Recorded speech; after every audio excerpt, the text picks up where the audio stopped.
I'm playing Home Sweet Home. Yeah. I play all the albums. Big album. Jack Brown mixtape. Like, I play it. So what am I gonna do? Like, you're here and I'm gonna pretend like I never listened to your thing. I'm a fan. That's up. So we're nice to meet you. Very rare mutuals. I'm a fan. Love your thing. He's like, all right, cool. Day's gone on. It was a day party. So day's gone on. We're drinking. We're chatting a little bit. All right, cool. Evening, we've got a food. There's like 6 or 8 of us. Had a little food. Bit more of a chat. Nighttime.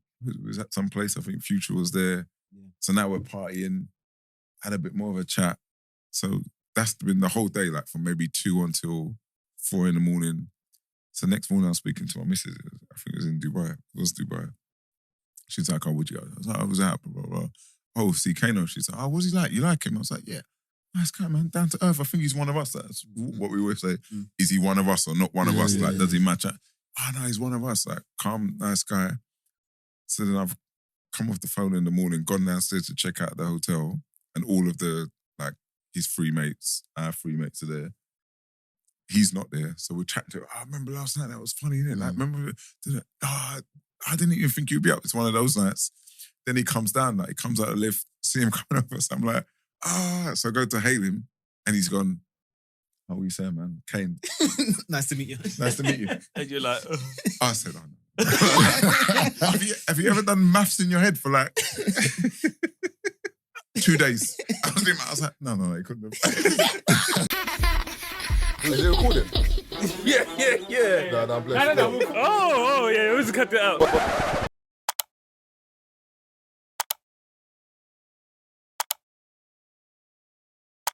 Fifth's got the fresh trim white off the bed. Look at the angles of the face. We're going to do this today. I just want to work out what sort of day we having. Look at this. He's like, yeah, if they're going to get me, they're going to get the whole fucking thing. 1 2 1 2, mic check 1 2. Yeah, I can hear Taze. Can you hear me? I can see the whole thing. Yeah, I can hear everyone cool. You're kidding me. No The whole drama. thing. You know me and Lee used to go to college? What is it? That's the king. Yeah. That's the king. What's it like though? But we didn't. It's mad. We used to talk, but not talk. Yeah. So when I got there, it was like, what's going on? He went, yeah. He was always kind of like very much to himself. Like you just see him with his book bag, walk in, do what he's doing. Oh, so that's actually a good. I got a good question there. So did you see who he's become now? Did you see that then, or elements of it? Kind of, because he seemed actually that he's kind of focused back then. You could kind of see in college days. Remember that those are the days when I went to all boys school. I don't know if you went to all boys secondary schools, whatever. Yeah. So college was normally your first introduction to actually being with girls And in being school independent. on a day-to-day basis. Do you know what I'm saying? That's when everyone kind of lose. It's either you lose it or Yeah, I think that was my dad's fear. My dad didn't let me go college, and he didn't let me go. he didn't let you go college. No, I stayed sixth form. Oh, the way you said it is like he didn't want you to go. No, as school. in independent, as in just Okay, cool. college, yeah. And then he didn't want me to stay on campus at uni. Okay. He was like, you go to campus. So my college experience was uni. As in when you go independent learning and you go home. That was at uni. Yeah. But then when I look back at it, I'm thinking, was he right? Yes. Yeah. Yeah. He knew. I thought you were going to tell a story like them, man. No. My teacher said I'd end up in jail. And you're like, what you did? I feel like if I experienced what I But experienced in my late... you never know. Yeah, but I'm just saying, if I experienced what I experienced in my 20s, in my teens, I don't know if I would be where I am today, is what I'm saying. You know what I like about your question? You know what the problem with success is? Everyone will tell you they thought you were going to make it when you make it. Yeah. You know what's funny? Now you're looking at people like... everyone's a genius. I was looking Nah. at Marvin, I was like, you sure? Well, you're not even sure. Yeah. And then if you were like, I wasn't even sure I was going to make it. I'm lying, man. I used to wear Reebok bags, Adidas. I knew it was finished. I knew it was finished. I'm saying, Because I know you have those conversations with people like, we always knew you'd make it. You're like, yeah. I didn't know. I was betting against myself. we always knew. Like, just say you want something. What is it? Just tell us what you want. You know, sugar and butter me up. With So these. on the flip side, like, this is not to fast forward anything, it's just a question I want to get out there. Yeah. Like, what did you do, or when did you know that, hey, I'm onto something and this is going to make me money? When did I know? Yeah, like, whenever. The first time I done the deal. Okay. The first deal I done. I was like, oh, actually, this works. This can work. I can find landlords. That's the first time. Up to then, it was just. Did you in stumble my into head. that, or was it was it a planned like I'm gonna do this, or was it a case of Back against the wall, innit, Fifth? Yeah, fully back. I was broke. So yeah, it's back against the wall. I was thinking, what am I interested in, which was property. I didn't have any money, didn't have any contacts, didn't have any experience really. So it's like, all right, well, how are we going to do this? what year are we talking roughly? When I started doing what I do now, that was just after the crash. So what's that, 2007, 2008? So I bought the first property 2005, but I thought of guaranteed rent, what now people might call rent to rent, around 2008, 2009, around that sort of time. And that was because the market crashed, and I was like, oh, what am I gonna do? Like, I was doing bridging finance at the time, and when the market crashed, all of my deals crashed. Ooh. So whereas I thought I was gonna have money, like all of the Gone. money, Yeah. opportunity of money is gone. So I was like, all right, now what? Like, if the banks ain't gonna work, who else can I kind of be sure that I'm gonna get paid if I can figure out a solution? So that's where government kind of came into it, and I kind of just worked backwards from there. That was 2009. Yeah, it's like 2008, 2009. So being in business back then, you know what I mean, and kind of experiencing the crash and kind of being in the times we're in now, could you say you were a bit more prepared this time simply because you saw how things played out the first time? Oh yeah, I've seen it already. Yeah, I've seen it before. But even on both sides, so that side of things is we're leasing properties, right? So we're not buying properties. So on the guaranteed rent side, we're leasing properties and we're using those properties to work with local authority. That's probably 90% of the portfolio. When you're buying properties, which is kind of what we moved into when we started making some money, then that changes, because then this cycle, you can begin seeing like interest rates and those things have an effect on how you're gonna, what you're gonna do. But I've seen that cycle before. I've seen the cycle. It's going back round. I heard in the news now they're talking about bringing back 95% mortgages. It's the same cycle. Yeah. It's funny you say that, yeah, because I remember when COVID, I remember when I first started doing events, in 2011, 2012. Yeah. And pretty much everyone was partying in West End. Yeah. Or the city. But the only difference between West End and the city is, for me, is one, you could play your own music, but you still have to dress up like an accountant. Yeah. And I didn't like that. Do you know what I mean? So I pushed further out to like Whitechapel, Shoreditch, Brick Lane area. Yeah? That's where I started hiring venues. And back then, venue hire was £250. Got you. Yeah. £250. Fast forward to now, after COVID, when everyone came back and obviously certain venues shut down, certain venues are still open, I'm hearing like new promoters saying, Tazer, like, oh, I'm really trying to get into events, but this venue's telling me 2K higher. £2,000. Oh, yeah, The 250. Yeah. The prices are different now. So to start off as a promoter now, But the thing is, if and DJs ain't even cheap no more as if well. they don't know you, they rip you off. Because the times I go to venues, I'm like, how much? Okay. Then I'll send them back. Like, no. Then you can renegotiate. Have you ever hired a It's venue? crazy, That's bro. what experience. You've been doing it for years. That's the so thing, you know- innit? It's like, when you know what to say to them, same thing with you with housing and stuff. Yeah. Remember we spoke about housing and you were like, if you bid for a house, you offer a certain amount. But if you don't know that, the asking price just going to give. Whereas if you can pay below that, do you know what I'm saying? So there's certain things you'll know. Oh, you mean like when you're on Zoopla and that? No, but I think it just goes back to, again, back against the wall. Like I think sometimes people think about property like it's a different product to everything else. Yeah. So it's like anything. If you haven't got any money, how are you going to make money from it? Like, so you have to get it for lower than what it's worth. It's the only way you're going to make money. So, you know, if you're going to sell, I don't know, let's say a watch, right? So you know that watch is 20 grand, but you don't have 20 grand, right? So like, the question is, like, what would you do to get that watch? So let's say the watch is worth 20 grand, but they're willing to give it to you for 15 grand, right? But you don't have 15 grand to buy the watch. What would you do? Find someone who's going to buy it for 20. Right. I'm pretty sure the gap. There you go. Or 19. Right. Yeah. Tomorrow. 17 if you're friendly. 15, 250. But do you see how quickly we've got the solution? Yeah. It's the Man same. said 17 bags if you get there before 4 Man said p.m. £250 profit. Right. But you've done nothing. Like, at that point, you've got no outlay. Yeah. Right. That's exactly property. Just bigger numbers. There's nothing different. Do you know what I find do you know what makes me laugh and I find very annoying sometimes? When you look at something, you think, oh my God, that must be complicated. And then when they explain it, you're like, you know what? Bro. This is why people like us have an innate advantage in business because that's where we come from. Like the moment you take all of that second guessing and complexity out of the conversation, Simple. it's so simple. Like it's unmistakably, embarrassingly simple most of the time. Like it's your second guessing and worrying about yourself and do you know, and he's got a degree and he's been doing it 10 years. Like street smarts, what we learned. Yeah, just growing up. And on this day. Yeah. That's mate, that's our advantage, isn't it? That's everyone's advantage, isn't it? Because most of the time we're coming from this up. And we just proved it. Like we said, if the watch is worth 20, you get it for 15, what'd you do? We all said, we find someone who wants to buy it for 20 and we go, I've got a watch that you can buy for 19 grand, it's worth 20. And you never have seen this watch in your life. And now the guy's wiring you the 19 and you're good to go. You just made 4 grand. You never A friend of mine, he was in the jewelers one time. He's in the jewelers and he got lucky. He got really, really lucky. He's in there trying to buy a kettle. And I think it was an AP at the time. And I think the watch is like 50 grand. But the guy who's come to sell the watch to the jeweler, he's down on his luck. You know what I mean? He's going through a divorce. He needs money or whatever. So he's got a couple watches.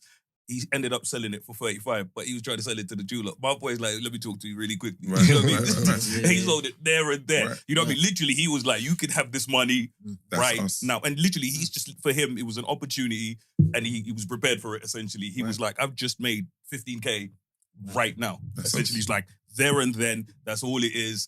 And, you know, 50, I think he bought 2 watches off him. So all in all, I think he probably made just under 25 grand in what he bought off him at the time, essentially. Right. And it was, again, something selling for less than it's supposed to when you're in the right place, right time, and you have the means. You know, that preparation, because he could have been there with no money and you're thinking, damn, you know what I mean? Who can I get right now? You stand next to people who go, I don't want to be rude. Like, I don't want to interrupt that conversation. I don't want to... I'm interrupting. Yeah, exactly. Because that's us. Like, you're hearing 50, he's willing to sell at 35. You're going, listen, like, let me talk to you. Come here, come You have to cough loud. Yeah. Let me check you quickly. Because the jeweler's trying to haggle him. Because the jeweler knows he can get less. My boy's like, I'll take it for whatever you want. You know what I mean? Because the jeweler knows he could get. He's like, this guy's down and out. And my boy was like, my opportunity is, I'll take it for what you're selling it for, essentially. That actually brings me to a video that I saw here. There was 2 guys at sneaker convention.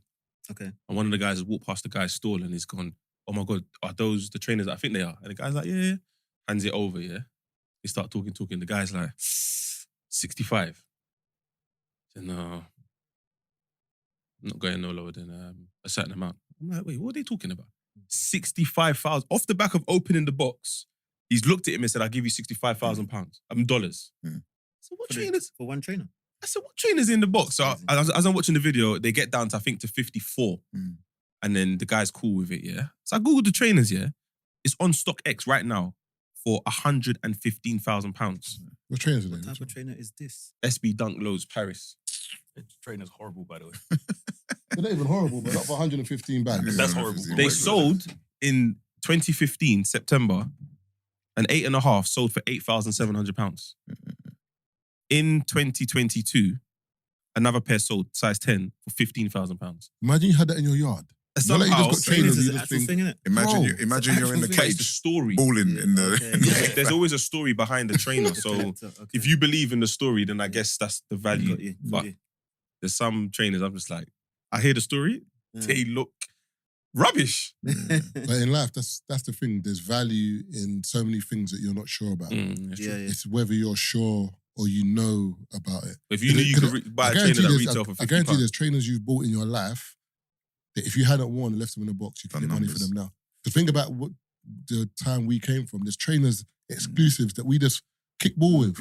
Yeah, true. They're A lot of us had finished Jordans now. as well, thinking that we were wearing shit trainers back in the day because Jordan wasn't in. I remember I had the black on, I think they're not 11, I think they're 10s or 12s, but they're actually one of the pairs that he wore. My dad bought it for me and him. I was running around in these, didn't care. Later on down the line, I'm like, oh my God. Bro. Yeah, but we I'm older than you lot, but I was wearing Jordans when Jordans were playing, so there was no way to understand the importance of the man. So it was just like, this guy, these are the trainers. It's like...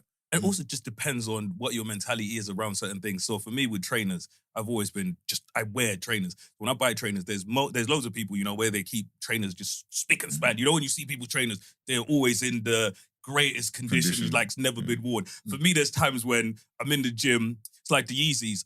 What are the ones? Boosts. You know the Boost. One of the most popular ones. Zebra. No, not the zebra The ones. With the V30s, green. The ones I always have, the Yeah. green, whatever ones. So with those ones, you know what I mean? They're really difficult to get for a very long time. But for me, they're trainers. They're trainers. You know, that's what I'm supposed to. I was at the gym one time. One person was looking at me like, but in my mind, I was like, it's a pair of trainers, bro. You know, it cost me, because I got them for £180. I'm not wearing Yeezys to the gym though. Bro, but for me, that's what. There's a story behind it for you. But for me, it's a pair of I trainers. paid £180. But for him, it's just fair training. That's the story. But for me, they're comfortable, bro. There's You know what you're nothing like? else that needs to be said, bro. I didn't pay 180 to wear in the value, gym. what I learned, man, is value is contextual and it's individual. Yeah. Do you know what I mean? And the only things that have value are they're either very personal or somebody else is prepared to like pay that value for it. Do you know what I mean? Like I argue with my wife all the time about our house and what our house is worth. So it's like it's irrelevant. Like the price we paid to live in this house, we were comfortable paying. There will come a day when we want to sell that house. And all that matters is on the day we want to sell the house, do we get the right value for it? Like what's happened to the house in the meantime is irrelevant. Do you know what I'm saying? And so trainers is the same thing. Like there's people who put a lot of value on trainers because they have a meaning and they got a price. And there's other people who are like, which is a little bit like me. Like I didn't have good trainers growing up. So now I really enjoy treating trainers badly, actually, because it was so important in my life and I didn't have it growing up and I was like the butt of the jokes at school. I didn't have trainers. Now it's like a symbol of success. That thing that was so important to me growing up, I put no value on. Do you know what I'm saying? So it's all contextual and very That's very, interesting very that you say personal. that, That's deep, though. But that's very deep because it's interesting you see it like that because me, myself, I didn't have trainers growing up, but I've got the opposite mentality towards trainers as in like I didn't have them, so now I do. And I still. You know what I'm saying? Does that make sense? Because I remember my first pair of 110s, but I wore them with everything. They were purple. If the jacket was yellow, they went Purple. anything. Do you know what I'm saying? Why did you get 110s, by the way? Because that's what, like, everyone. But in them days, if you had 110s, it was like, They were the expensive ones, isn't brother. No, the reason why I'm asking you this is because it leads to my next question. So when Clint from Cortez announced that he's got a collaboration Those ones. Yeah, when The he 95s. announced that he's got a collaboration with Nike, everyone was speculating in regards to what trainer, Okay. which pair is he gonna? It's gonna be. Is it gonna be with the Cortez? Is it gonna be the 95s, 97? Like which one? Is it gonna be a whole new trainer? Air Forces. He came out 95s. He understood straight away because he understands the story behind it, and I think a lot of people who are British will understand. Me personally, I never had another pair of 95s. I think it depends on the age group as well, though. You know, but that's why I said it's sick because he's actually younger. But he understands that. The value. Yeah. Do you know what I mean? Because them trainers there, if you had them trainers and because remember, not everyone could buy it. Most people were wearing Reebok Classics, workouts. So if you had 110s, 120s, it was like, oh, right, you got a bit of money over there. Like, that old man's dealing with over there. You just come into college and like, yo, yeah, man. You know what I'm saying? What these? Listen, you wouldn't even go class. You chill in the canteen for time. But again, those things mean different things in different places. So imagine for me kind of moving to this country from outside this country, seeing people wear those, for me, those trainers were just all wild at the time because, you know, they looked like something out of RoboCop. So for me, like, no, I didn't understand. So what trainers were you wearing then? Bro, it was just any simple trainers. But it wasn't, you know, when you look at those Nikes, I think I come from, that would have been a pair of trainers that would have worked because it's really simple pair of trainers. So when I've come here and I'm seeing certain things, it didn't make sense. And then I went to live in Middlesbrough. And when you think of the chavs, those are the trainers they were wearing. So over here, it means one thing. When you go to Middlesbrough, all the people that you don't wear, you know, that's what the stuff they wear. So when I come over here and I'm like, wait a minute, over here, it's a status symbol. When I go back over there, you don't want any association with those trainers because everyone thinks you're something. It's 2024, yeah? And there's still certain man, whenever they go to like a plush, you know, like when you go to an event where you want to like, I want to look good. And they're still putting on that Burberry shirt. But to them, they know what this is. Do you know what this means? Yeah, but I'm like, pulling out the good I've killed it. I cracked it. Pulling it out today. That shit's expensive, you know. I know, but I'm Go to saying Burberry, to that them, shit's expensive, remember bro. back in the day when Burberry you... ain't got the memo yet. Do you know what I'm saying? Like, back in the day, everyone, if you had that shirt, you looked at it like, a man was wearing 110. Like, right, Just coming to money, innit? You know, when we look at designer brands now, when you look at the Gucci's and all of these, you know, brands now, they make decent trainers. Do you remember when Gucci had, you know, kind of the loafer type trainers? There's no trainers. Brother, them trainers, you know, it looks like you're wearing pancakes. You know, them really thin. Where you're like, is that a shoe or is that a pair of I trainers? never liked them, you know. Niggas are still beating them out now, people bro. still wear them. I was out, I'm not sure where I was the other time. I got the jeans on and I was like, the jeans are eating up the shoe, bro, because there's not that much shoe. You know what I mean? One of our boys, yeah, I'm not going to say his name, but he's going to know who he is, yeah. He thought he cracked it, yeah. He bought the Gucci ski mask. You know the ski goggles? He's in the middle of Mayfair with the brother, come on, man. This is too much. Never been skiing before.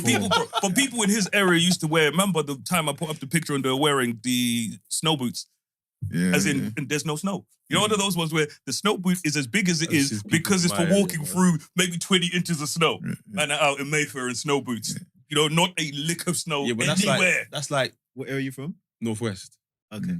But you know, like, for example, Man said, I'll get it. No, wait. What makes sense? Wait.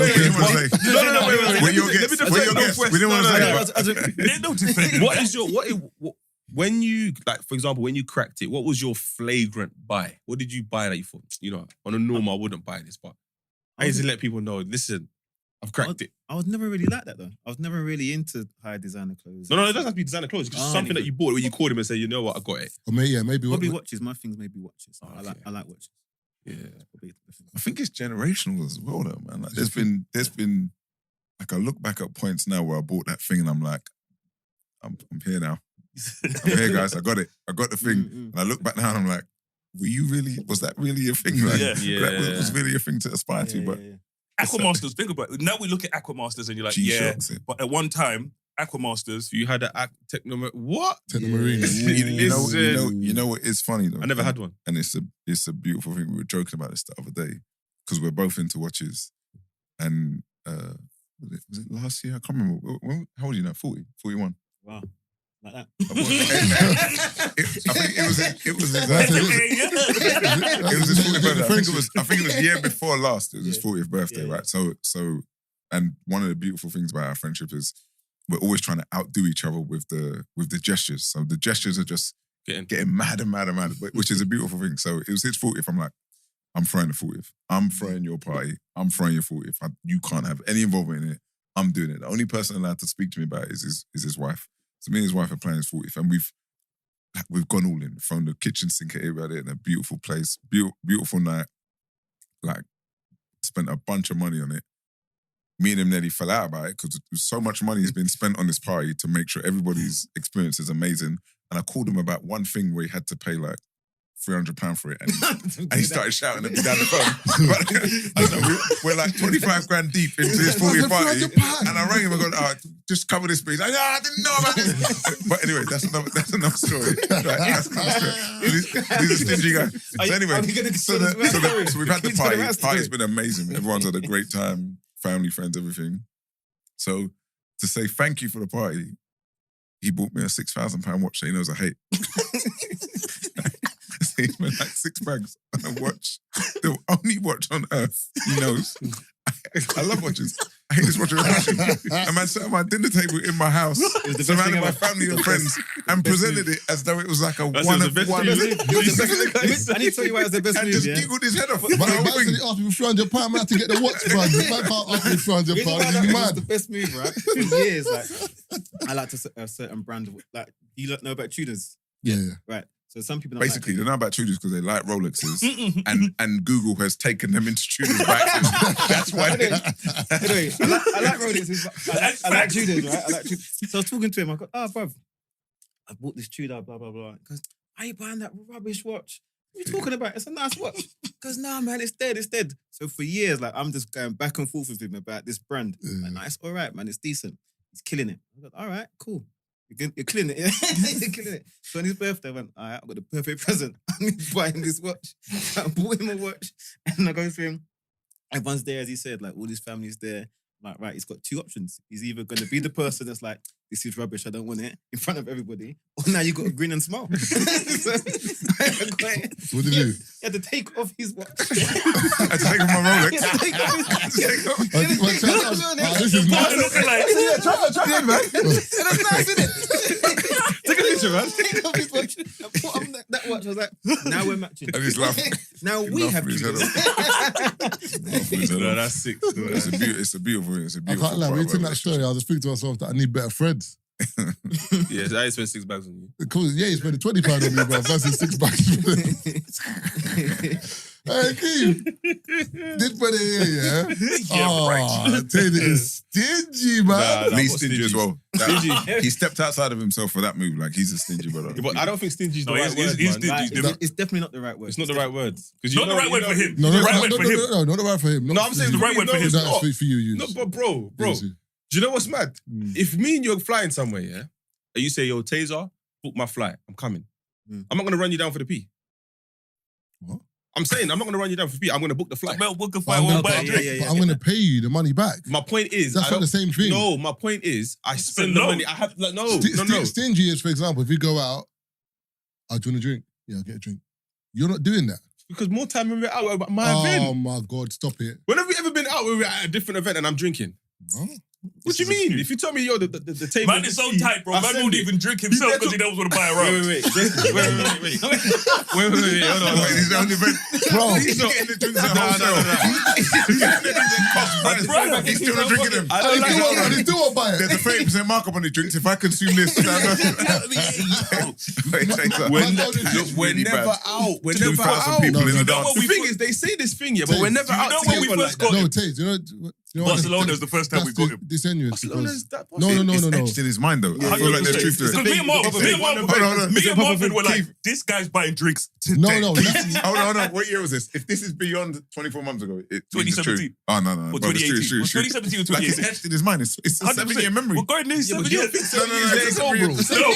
Because you ain't changed. That's how deeply it cut him. That's how deeply it cut him. He's still it.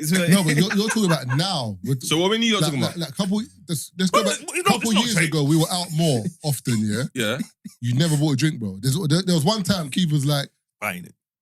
"You need to buy a drink today." And did I buy a drink? Reluctantly, you were like, "All right, cool." Well, I'll no, buy a drink." reluctantly. No, I'm not Even Manchester. Do you drink? We had Do you a drink? live show in Manchester. Yeah, but We had a live Ready show in now. Manchester. Yeah, we're like, all right, we're gonna get some shots.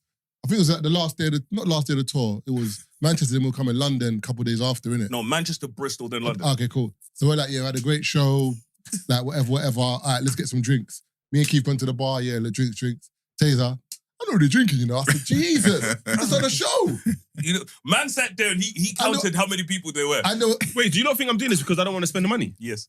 I don't know. But, I don't know. No, because I got to ask. Because in my mind, when I'm doing it, I'm not thinking it is as if he doesn't want to spend. They know I have money, so I don't get it. Nothing to prove. Tazer. Which makes it even Can I say one worse. thing? I rate that. 20 minutes ago, he said, Marv, there's 3 people with an opinion on you. You've got to take it. Oh yeah, no. But it's the same two. We need a third. We need a third party. You can't use these two. These two are liars. He told you 20 minutes. He told you the journey was 2 minutes. When they were lying on Marv, when they were lying on Marv, it was the truth. Thank you. When they were lying on Marv, it was the When they truth. lied on When me, they it's lied on cool. you. I'm saying you two's word. No, I'm but saying me. the thing I say, there's a couple pretty girls there. For the drink. Oh. No, I can't accept that. Yeah. No, There's some pretty Take that back. girls. Take that back. I got a lot of respect for this man. You can't do that. Are you not the same? I don't understand. What? We might drink for anybody. Popcorn's, Nah, what? chill. I'll buy drinks for I'll buy drinks all the time. Why are you not making it seem as if I don't buy drinks? I don't You understand. Bro, why are you saying this like we're making this up? You don't. I don't get it. I don't You're get it. known for many things. Buying drinks ain't one of them. You know what I mean? You're not known as a drink buyer. You're not, you know what I mean? Trust me, your CV is long. There's an extensive list of accolades But you have. none of we them. could go back to None back. of them. Just buying a drink. None of them are buying drinks. You're 100%. Taser's people die first. Bro, when the drinks, Taser's gone. Even himself. We have to accept that then. Taser's gone. You Just know, who you're you looking are. around. Yeah, When it's you are. around, That's you're why like, I where mean. is this It's who you guy? So you are. What? I said, it's my event. Niggas are thirsty, bro. What do you mean? You're right. When it's time to drink, Taser's like, I got my bottle there. What about the rest of us? Your man's like, I'm good. You know what I mean? You man can figure this out yourself. Taser, I don't want to think that about you, man. I'd like you can do you it. got a line on him. I'd like to think you can change that. I'd like this to be a Bro, we pivotal like to moment. think he could change that. I don't think this was an intervention. I think this is an intervention. It's like an intervention. I want to see it in Taser's story, like him buying the drinks from now on every night. Just one round. To one round, bro. Just not one two. round. not free. We know who you are. We don't need to go Next crazy. time we're all out. Buy the first I'll buy round. the first round. Just buy the first. Yeah. You know, he's reactionary with it. He's never proactive. No, I'll get the first one. You know, you bought one, maybe I'll get one. It's never I'll set pace. Don't be a nigga, be my nigga. You know what I mean? Don't be a nigga, be my You know, there's one round. One round for the man. You don't need this on your character, man. No, you don't, man. Your Man got it on his jacket. profile's too big. We can't have this lingering, man. It's too much, man. It's like take the proper thinking, evaluate in his life. Like, yeah, it's true, you know. No, he's right, man. But you can't be think of no situation where he Can't be buys this drinks. guy. Nah, Taser's admitted it. Steaming early as well. That's the way to spend less money. Steaming early, just do the whole like the lads thing. Like, who wants one? Then you buy it. Everyone will remember it. Put a lot of theatre around it. Everyone will remember it. But he's a drinker. Buy 2 drinks for like the Just 2 buy the people. early ones. Then when 5 people come, I've done a round. Yeah, But already, he you likes know? to drink, so I'm buying beer rounds. That's No, all. just I do the buy first- beer do rounds the for first myself. one. Don't put that on me. You know what I mean, bro? Don't worry, I take care of me. One round is fine. I'll look after myself. Because that's a big change from where we are. Like 1 round, going from 0 to 1, we understand. It's a big step. Literally, bro, that's all he had to do. 1 round. Just one. We're not asking man to buy a bottle, you know? We're not asking man to chip in. You know that man when you're talking, when you're in the club, yeah, we're gonna get some bottles. Don't make it seem like this is me though. And man is talking about, you know, saving for a house. No, but you said it's too close. Close to each other. I know it's fine. Man is telling you about this saving for a yard. No. It's fine that you said it, but just to make don't make it seem as if I'm that same character. No. That's not me. I'm not that guy. Saving for us. The ISA plan. One time what I saw in it. Bro, man said call whoever ISA is and tell her to send you the bread. I will not be in that club, boy. Have you ever been in a situation like that where you felt like I'm about to spend some money that I don't have? I don't have. Yeah. Oh, I don't want to Or I don't want to spend, yeah. I never want to spend. But but I'm good. If I don't do nothing, I ain't doing it. Fine. You're like I my ain't doing peer pressure for money. No way. boy Got Ali. nothing to prove. What are you trying to prove? Like, When you're younger, some people get coerced into doing certain things they don't want to do. Like paying for tables that they didn't want to pay for. I'm more like that than he is. All the time I've known him, he's been good like that. He's like, yeah, Lee, we're doing this. I'm not doing that. You're like, no, but we're all doing it. It's like, yeah, I'm not though. So like, he's good like that. But I'm the person who'd be like, why are they telling me the prices that like I can't pay it? Now I've got to pay a whole thing. Not now, but back in the day, like now I've got to pay a whole thing. I don't want to pay to do a thing I don't want to do, to have an experience I don't want to have, just so you know we can do it. we can do it. Yeah, I've been there before. Not now. No. Not now, but back Hey, in the cost day. of living, bro. Absolutely not. I told you my last experience was, you know, with his mate. But, you know, it's another story for another day. Don't know why you keep saying my mate, bro.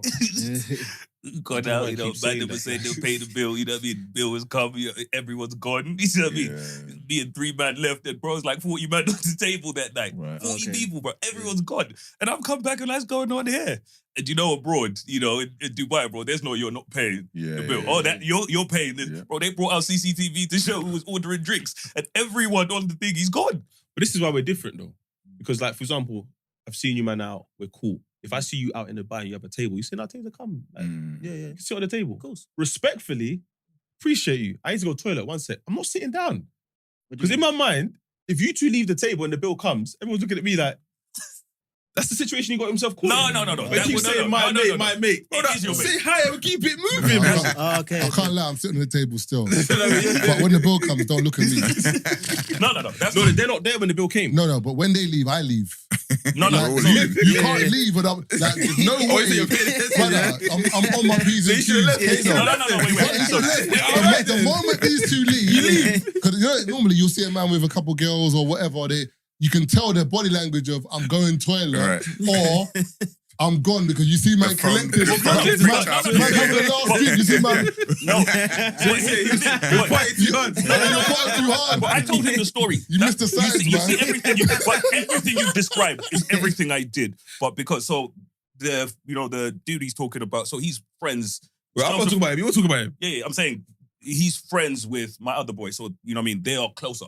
So what's happened is he said to my brethren, you know what I mean? There's this, you know, famous person or whatever. He ain't got a table, you know, so we're going to bring him onto your table. You know what I mean? They'll pay the bill or whatever at the end of the night. So he said that to my boy. I don't know any of this or whatever. So I've seen my man on our table where, so-and-so is on the table. You know what I mean? So the table's packed now because he's there, bare people there, bare girls. The place is congested. So I've left because I was like, it's too Too much. It's too much. And I also saw like 6 bottles of 1942 coming, and I kind of knew that was my cue to leave. You know what I mean? I was like, that's not my type of party. You know what I mean? I saw 6 bottles of 1942 with the sparklers, yeah? And I was like, I'm drinking a Patron Silver. You know what I mean? That's where my head is today. So I'm seeing those. So I was like, but it's just too stuffy for me. So I've gone to the bar. And I'm drinking by the bar, talking to some people because it's just less congested over there. Cool. The whole night, I'm over there. On the table, I would have had 1 drink and a shot at the beginning. And I've gone to the bar, chilling or whatever. And end of the night has come. You know, so it's time for us to leave or whatever. Because I'm not on the table, you know what I mean? I'm waiting for my people to come out. Just from what I understand, people are taking care of the bill, essentially. It's taking bare long, bro. I'm outside and, you know, people are leaving. At this point, everyone's kind of gone. But my boy's not out yet. Or whatever. So I'm looking around. Security's come over. He's called me and my next brethren in. I'm thinking, okay. So we've walked into this place now. My boy's there. There's like 9 security just chilling because the shift is there. But it looks better intimidating because you know what I mean? And you know in Dubai, Marvin, all the security are wham. Everyone is wham. So they're all standing there or whatever. So I'm coming over there. I'm thinking, what the hell's going on? You know what I mean? So they've said the price of the bill and I'm thinking, Jesus Christ, what the hell was going on over there? But it's just my boy. There's no one else there. You know what I mean? I'm thinking there was a lot more people here. What's going on? He's arguing because they're talking about, they'll tell you it's all on your table. Table's in your name, essentially. So that's the conversation they're having over there. By the end of it, bro, me, him, and my next brethren had split the bill. That's true. But I'm there. So for me, the way I've seen it is, it's my brethren. I'm not going to say, no, I'm not paying it, essentially, because he's there. But I was stiff. And that night, bro, all the chicks are gone. Yeah. Bro, there's not one babes is left. There were 2 babes left, yeah? And the 2 babes that were left is, when they here argued over the bill, bro, I turned around and they were gone. So this night, yeah, we paid the whole bill. There's 3 men left. Not one babes inside. You know what I mean? And we've got into the next venue and the same man that in chipping on this, they on the table, vibes in. And I'm thinking, you lot are taking the piss. That's why my boy had to pull my man over to the side and they had to tell him, you're taking the piss. And then they've had whatever conversation they've had. I couldn't even get drunk properly, bro. You know, I'm fuming all night, bro. I've spent money I didn't even have to spend. But that's a situation where... Respectfully, I'm going to the toilet. No, but just like to avoid all of this. But no, because it's my brother, I can't leave my boy there. Essentially, he could have paid the whole thing 100%. Yeah, but it's a situation where like, sometimes you have to eat the L. Essentially, it is what it is. And if I was in a situation like that, he would have done the same thing. Was your boy on the table properly? Yes, he was in. Both in his name. He could eat the L by himself. Nah, brother. You on the table by yourself, bro. Nah. You see me, yeah. For example, like if me and Tazer in Dubai and we go out, yeah, that's different because we know tonight is the night out. We're raving, whatever. If Taser on the table with bare other people and I've stepped in, what's good, and I'm not really involved in anything. But that's your brethren on the table. And also, I'm not going to put him in that situation. You should, like, do you know what I'm saying? Because I would, in my mind, I'm like, I will sort it out, don't worry, nah, it's cool. Because the man that I'm with, I'm going to sort out with them. You're cool, don't worry. So I would even go on the table. I would have already left. But we've been in a situation, we was in, not like that, but we was in Dubai, Abu Dhabi, for the F1. And then we went on, we joined someone's table. We just bought our own bottles off the table. So you just buy your own bottles. Yeah. But we've had the years of like experience. Like 4 of us leave the house and we get to the table and there's 30 of us on the table. And then the table bill comes, it's a table bill for 30 and 26 people have left. And there's 4 people left. Like, we had those years and I remember the early part of those years being like, ain't this cool? This is brilliant. Our table went off, like, we're the guys. And then as we got a bit older and a bit smarter, it was like, whoa. Like, what's happening here? And now, again, it's like another beautiful thing that if I'm on a table and he brings anyone to the table, or my other friend Leon brings anyone to the table, like, it's fine because these are my friends. And anybody they bring to the table, that's a cosign. Yeah. I know they're bringing those people, they're going, these people are close enough to me, or the entertainment, or whatever it is strong enough for me to advocate that if you end up paying this bill, it's cool. It's now good. You've said that, it's cool. I'm going to sit down. I ain't going to go to the toilet. Yeah, man, you can't. But I had to hear him say it first. You know what I'm saying? Man. But there's another side of it too. Like, he will go, or Leon will go, you know, like, there you go. We know you, we're cool with you, we've seen you around. There you go, cheers, cool. And they'll kind of like get you back into your own zone too. If you shouldn't be on our table, like drinking with us or partying with us, Like they'll There's the not you personally, but like no, I know what you mean. I know what you but mean. they're not. These are, and we're all like that. They're protective. Like they're not letting that. They're not letting me in your man. They're not letting me end up with mad table bill people I can't see. They're just not letting do it. We've been in them situations. Like when the Abu Dhabi story is true. Like we went to Abu Dhabi F1 after I did a massive deal. So like my head is like, I'm king of the castle. Whatever we want to do, we can do. We're in Abu Dhabi doing mad numbers or whatever. And my boys are celebrating with me. And then I think that was the night, the Drake night. So the Drake was in, I can't remember, VIP rooms or whatever. And they're like, is this for a table? And I'm like, I don't know. Then the next day, we're seeing people and they're going, yeah, we're going Drake. But now the Drake table price is this. I don't know. Then the next day, we're seeing more people that we know from London, and it's clear that the Drake night is the night. But now the table's like different price, 50% more than the first night. And I'm like, you know what? We got to do it, man. Like, we're here. Like, we have to do it. Why have we come here? I've done the deal. Like, we can do it. What's Lee saying now? Lee and Leon are like, are you all right? Like, are you done? 20 odd lumps between 3 people. Like, all 3 of us. How much drink is that? Man's measuring the choice. We're 3 men in. That's if I never say no. We're 3 men in. They were like, are you done? And I'm going, nah, like, I'm fully like, they're like, we're not doing it. And then we ended up going to the same place, going in the same dance. We didn't spend any of that money on the table. And Drake didn't even turn up that night. Couldn't even get in. Didn't even turn up. But that's... You lot would have spent 20 large and he didn't get in. Bro. That's the value of the circle, man. That's why your circle have to protect you. Funny enough, you see the story you've told. One night, my brother, he was celebrating his birthday. He was going Libertine, yeah? Like, yeah, they're getting a table in Libs or whatever. It's, it's a good table. And this is where I knew, yeah. Sometimes you're like, man, them take the piss. Man said tables near Young M.A.'s table. I was thinking... So? Young Mario. Brother, I was like... Means nothing. Brother, I was like, you man want to spend how much? Inflated the price for Young Mario. Because I don't really like Libs, I've not gone that night. They've all gone, spent money. So what's happened is there was one of the other guys, we used to hang out with him. We don't anymore. So what's happened is, when it's time to pay the bills, a couple men or whatever, so he's just gone around collecting all of the bread to go pay the bill. So my brother, whose birthday it was, he's the one who's booked the table. He knows all the people at Libs, the promoter and stuff like that. So he's got a great relationship with them. So, my other guys collected all the money, sorted out the bill. The next day, my brother, whose birthday it was, gets a call and they were like, there's an outstanding bill from when you lot were there last night. And he was like, how? You know what I mean? We sorted, there was this many people, money went around. The brother who collected all the fees didn't pay his bit. Bro. He's gone around collecting everyone else's bread. He's going to put the bread down. Wow. Yeah, that's like normally when you go for like a group dinner or something and everyone pays their amount. I don't do it. Don't do it. But then the service charge is that when you're last, no. Hey, yo. Give the card reader to everyone again, please. To do what £2? No, what's your thoughts on it? No, sometimes it's not £2. Sometimes remember, if your bill's like what, 5 bills, for example, that service charge is an extra 50, 60 quid. So what do you do? You just pay what you're... I'm just paying the whole bill. Yeah. I ain't doing it.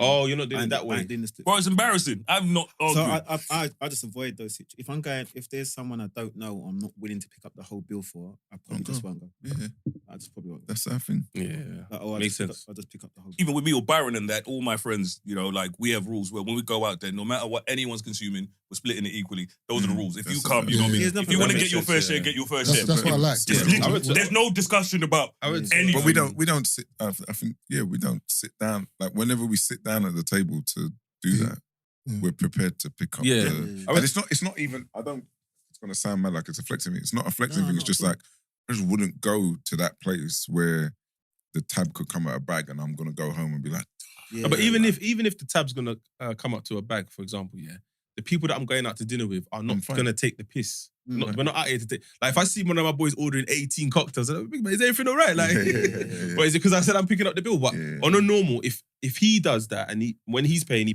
he buys 18 cocktails and then it is what it is. You know what I mean? But I'm not going out with people like that. They're going to take the piss. Exactly. I remember one time I went to a dinner. Because it's you. Because it's, I'm not, it's you today. Yeah. But I'm not going out with people like that. But I remember one time I went to a birthday dinner, and it was a guy's birthday, but there was girls there. But he made it he had let the man them know that don't worry about the girls. I've got them covered. Covering them. You lot just pattern yourselves. We're like, all right, cool. So we've gone there.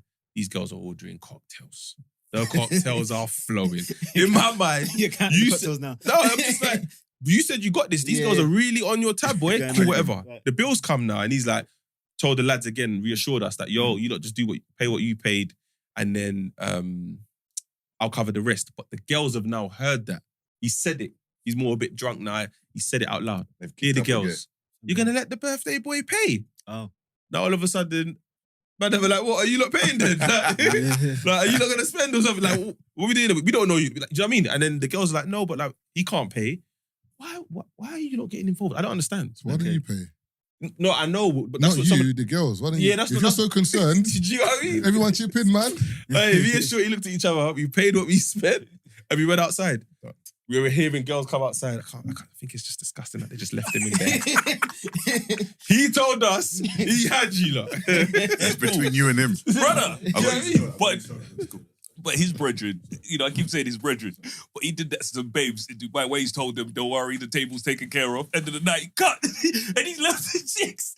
So now the chicks are getting past card readers. So the chick was like, I could have stayed in my hotel. I didn't want to come here. Brother, he was gone. Lie. He was gone. No, I hear you, but you see, like, the language that certain promoters use, it varies from promoter to promoter. So if I say, come out, I got you.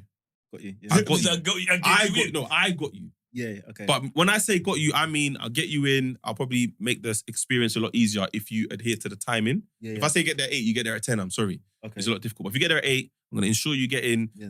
The bowls that I've got, you can pour your own drinks, meet the cool. Got Certain man's got you is I'll get you on the table, but anything you want, you pay.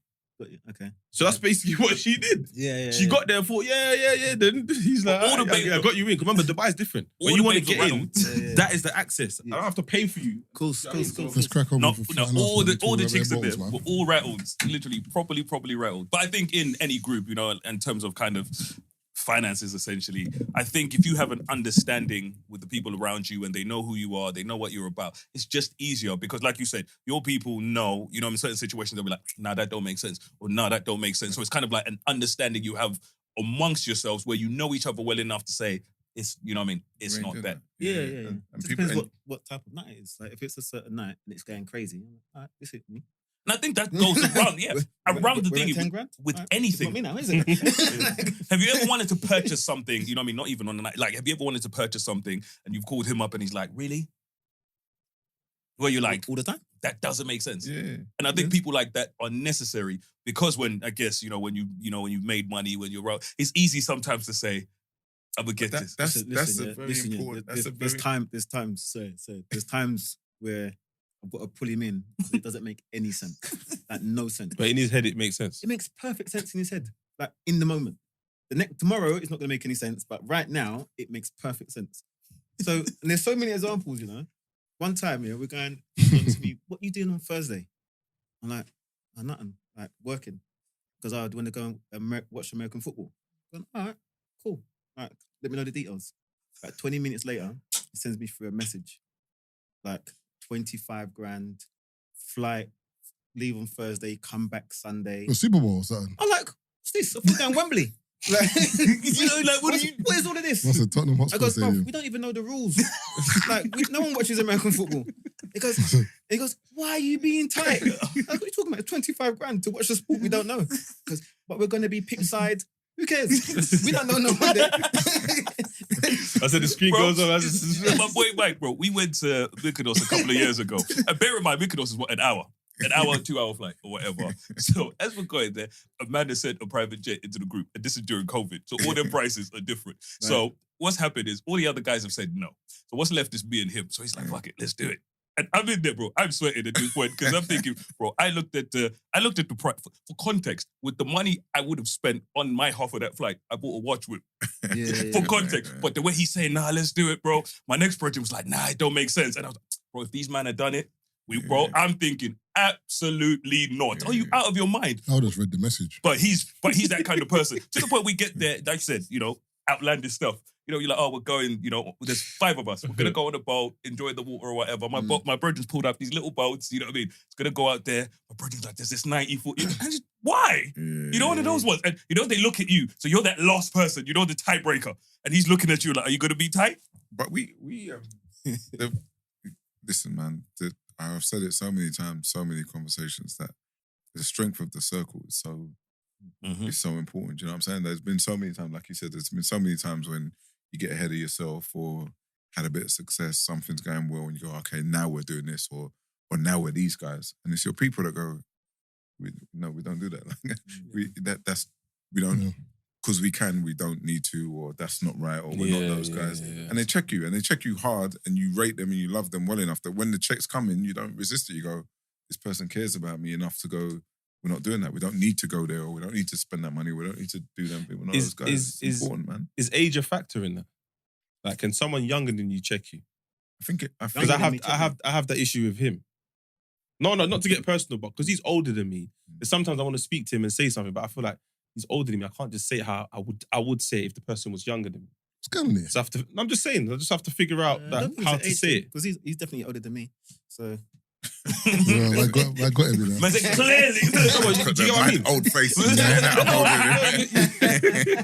No, like you're not. It's not on I don't want to be disrespectful when I'm speaking, but I know that if I'm speaking to my little brother, I can just say it anyhow and he just accept it, even though I should say it in a proper way. But when I want to say certain things to you, if I just feel like I don't, no, I'm just saying. But no, but then that's like saying the way you talk to your brethren, the way you talk to your mum. They're two different people. No. So my thing is, typically I'm talking about checking. Cool. If I wanted to check. Cool, but if you want to check... I wouldn't check my friends like that. But if you want to check your mum, how would you check your mum?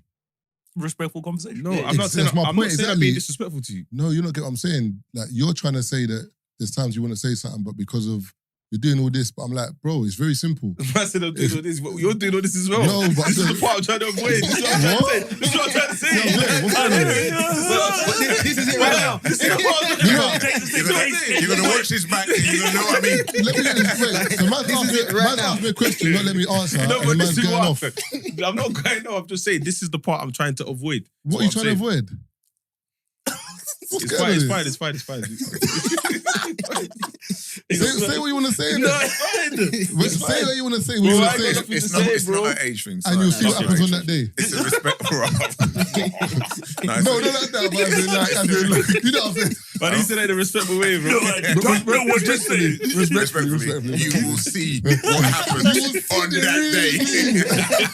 No, the man think he's talking to you. It's just like, what are we doing? It's a respect thing, man. It's a respect thing. There's been many times Lee's called me and gone, "Are you all right? Like, what are you doing?" And he is younger than me, like 5 years younger than me. But when I respect him in it, so when he calls me and says, "What are you doing?" That don't make no sense.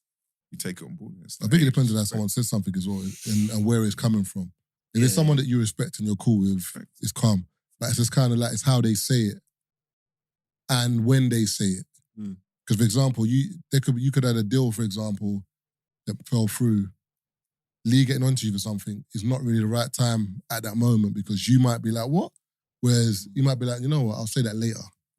But it works in the reverse as well, innit? Because sometimes you might be tight to yourself and you need someone to be like, no, come on. Yeah. So it works both sides. Both sides. Yep. But it's the number one issue I think people like us have is our egos. Yeah. Like our egos and our insecurities. Yeah. So when he speaks to me, I don't filter it by he's trying to look better than me, he's trying to belittle me, he's trying to make me feel bad. I don't put any of them filters on it. Anytime he speaks to me, I'm like, this person, my friend, my brother, he cares about me, he loves me, he knows my whole life, he knows what I'm going through, he knows what's happening in my life at any moment in time. So when he's talking, like if I've just had the worst day in the world and he's going to me, I've had 10 bad things happen and he's now the 11th one going, you must not do that, that's a madness for you to do, you idiot. I don't put it against the other 10, I just go, he sees something, like something's happening there. I need to pay attention to what he's saying. He's not always right, but I think when Tazer was saying about age, I think maybe he meant that in terms of, is that you as a person, because you're older and more experienced now, that it's like, you can see it like that. Whereas with Dean of 10 years, 15 years ago, I've seen it the same way. Yeah. Oh, okay. There's definitely an element of, I think with a lot of the stuff we've been talking about, even like the table stuff, just being at a point in life of going, I've been blessed, I'm so lucky. I don't really view tables with that value anymore. So it's just this stupidness to me, do you know what I mean? So I don't attach importance to it. And that thought process lets me hear things in a certain way too, that I'm very comfortable in myself. I'm happy with where I am in life. So when people talk to me, I can hear them a little bit more because I'm not trying to prove myself so much. I'm not trying to force myself on you so much. So I feel like I can hear a little bit more. That is an age and experience thing. But our dynamic isn't an age thing because there's other people his age who are relatively smart people. I just don't respect them in the same way. Do you know what I mean? They don't carry themselves. It's not even about what they've achieved. It's about the way they carry themselves. So when they might give similar advice, I go, I don't know, man. Like the way you live and the way you move, I don't really rate it as much. The way he lives and the way he moves. When he goes, spend more time with your kids. I see a man who spends a lot of time with his kids. When he says, deal with your missus in a certain way, I see a man who deals with his missus in a certain way. So I can hear it. When you say the same thing, it has no value. And you're doing nonsense in that category, it's harder to hear. I'm not saying it's not right. It's just harder. It's harder to hear. So that is the power of the voice more than the age or anything else. Do you find that? Sorry, I was going to say, do you find that being, successful, at the level you're at? Do you find that, especially when people speak to you about things or give opinions, do you feel like a lot more people say what they think you want to hear as opposed to what's the right thing? 100%. There's so much value. And I don't know, man, like we have to figure out how to edit this in, but there's too much value now in agreeing with me and being, I don't know, sympathetic to me. There's too much value in that. So it has the reverse effect on me where people who are like, that's dumb, or like, don't do that, or that's stupid, or we don't need to be over there. I put so much emphasis on that because I know that people get through the net thinking that like agreement and and then also co-signing everything. And I'm gonna so now I'm a little bit like, even I knew that was a bit stupid, but you're using me as a great night. No, I don't know about you. But then having people around you who are like, they just don't care. Like that's why I love him so much. He doesn't care. Leon doesn't care. They're not here to, I don't know, have me supporting them. They just don't care. Yeah. I think that's dumb. That's a sick thing to say. I could show you my messages. WhatsApp's a bit funny. I get 80% of the interactions with him and Leon are them going, "You're an idiot. You're dumb. How is your head so big, but you're not a genius?" I can show you the messages right now. Like it's not nice. But you see the love between brothers or boys here. It's mad. Bro, that's like the people can't understand it. Like there's even times where people online are like, where some boys will like, you know a man for time and not know his real name. I'm like, yeah, but there's bare man from school, for example, not school, but around the area that they've got a name. I don't know their real name, but you know them. As in, you know about them, you're cool. And it's just like, as boys, I don't know, the way we hold each other accountable, the way we look after each other, when you've got a real set, bro, it's mad. There's certain friends you've had for like, I don't know, 10, 15, 20 years, bro. And they're the same, like, as in, if you don't speak to them for 6 months, 3 months, when you have that conversation, you pick up right from where you left off, do you know what I'm saying? So I was going to say that what you said was sick because it ties in with one of the videos that went viral recently of me speaking about my daughter's desk and then him eating Chinese.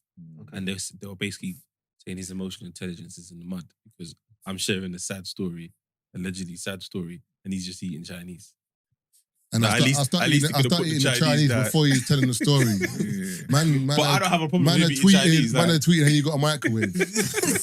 I'm like, what? Do you want me to, so you're telling me your story, I have to stop eating my chow mein, close the lid, be like, but sometimes I just feel like people, the way people react to certain things, you can kind of see if they have that kind of friendship around them. Because you would understand why I wouldn't see as a thing. As a big, like, come on, man. What was hilarious to me was, of all the things where his emotional intelligence is lacking, this is the one you picked. And I was like, he definitely... I was like, bro, of all the things you could have picked, this is your guy, yeah?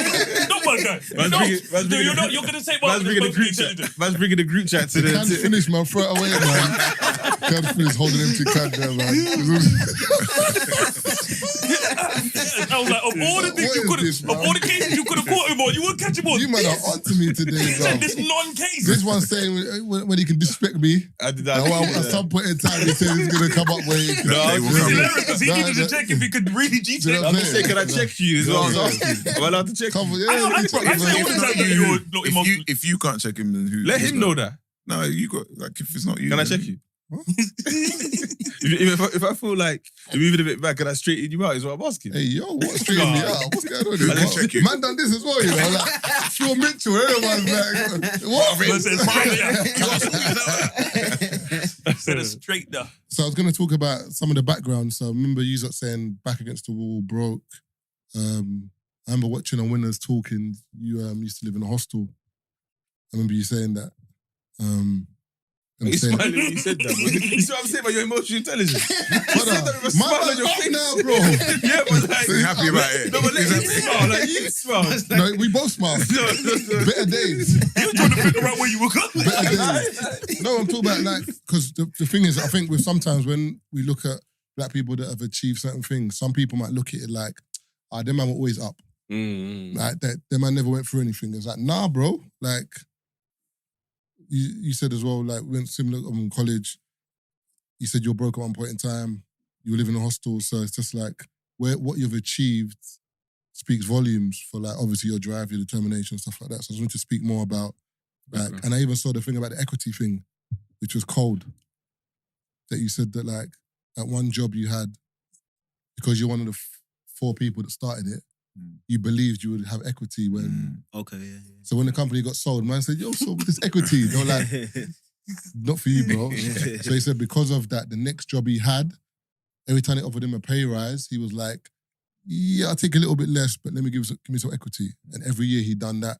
So when the company got sold, he had equity as well. So even that thinking, because I've never actually thought about that at work. Once you get a bonus or a pay rise, they're taking the whole pay rise, bro. Not many people are thinking about equity, so I wanted to speak about some of your journeys in terms of like how you got to that point. That negative experience was super important because, like you said, I was one of the first 4 people in that company, and then that company was being sold to Vodafone for 40 million at the time, and I was just stupid in thinking, well, there's 4 of us, we kind of got it going, so 25% each, 40 million, that's 10 million, and then I started talking to the owners who had remortgaged their houses, put their savings into building that company. And I was like, right, so where's the paperwork about the 25%? And they were like, what are you talking about? Like, don't be stupid. No, do you know what I mean? Like, they were like, we took a kid who was playing football, who had basically no experience in the corporate world, and you've been getting paid like for doing this. So there's no equity for you. And I was so offended by it that they cut me out because I did feel like I played an important part in building that company. I was so offended by it that it set the tone for every conversation I had afterwards about equity. I was so tuned into equity. And I think I have a lot of conversation with people who say, should I be getting equity? Should I ask for equity? Etc. etc. What happened to me, that negative experience, equity was a real thing. Like it was my second job actually. It's my second job. And in my second job, equity turned into tens of millions of pounds. Do you know what I mean? So for other people who are like on their 4th job or their 5th job, where they've never seen equity turn into millions of pounds, for me, in 50% of the times you go to work, equity turns into tens of millions of pounds. So when I went to the 3rd job, I was like, there's no way I miss out on this here because this happens all of the time. Do you know what I'm saying? For other people, they go to 3, 4, 5, 6 jobs, it's never in play. For me, I was walking into my 3rd job, and in 1 out of 2 cases before, equity turns into millions of pounds. So I was so tuned into it. Without that experience, like without like missing out on that, I don't have that conversation. I don't focus on that in that way. Like it's a Disneyland thing. It's not a real thing to me, but that made it a real thing. And like without that negative experience, I don't tune into equity in the way I did. And without tuning into equity in the way I did, we probably ain't even having this conversation. Have you had a situation where, you've got equity and it doesn't turn into anything?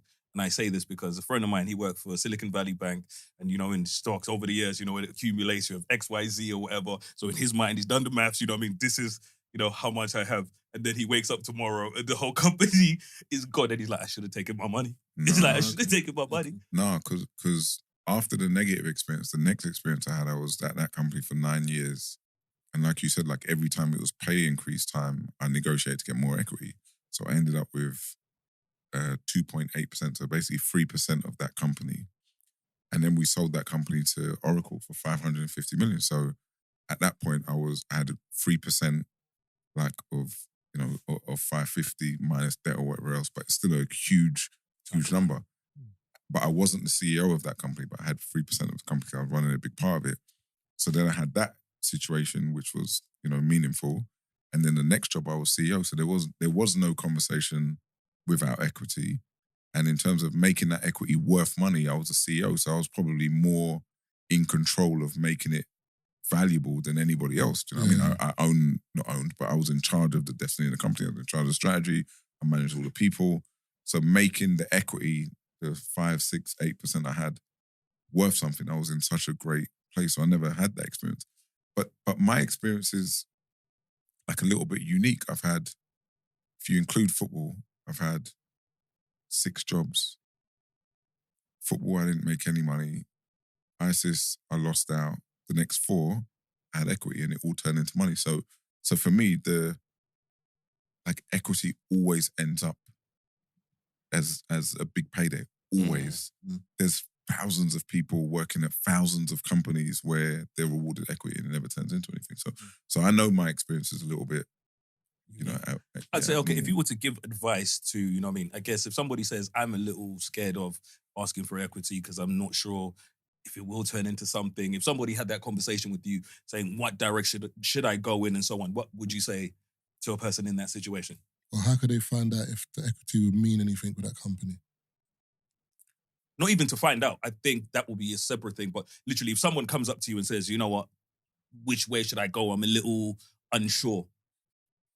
So by the time I was having I want equity conversation, I was in a cash comfortable situation, right? So I was able to say, I don't want to, I can afford to not take an 8% pay increase or a 10% pay increase. So I can manage my life. I was in a relationship, we were both earning money. So I didn't need the additional cash. Like if you're trying to support a family, you take the cash. Like you don't put your family through hardship because in 8 years it might pan out. So you take the cash.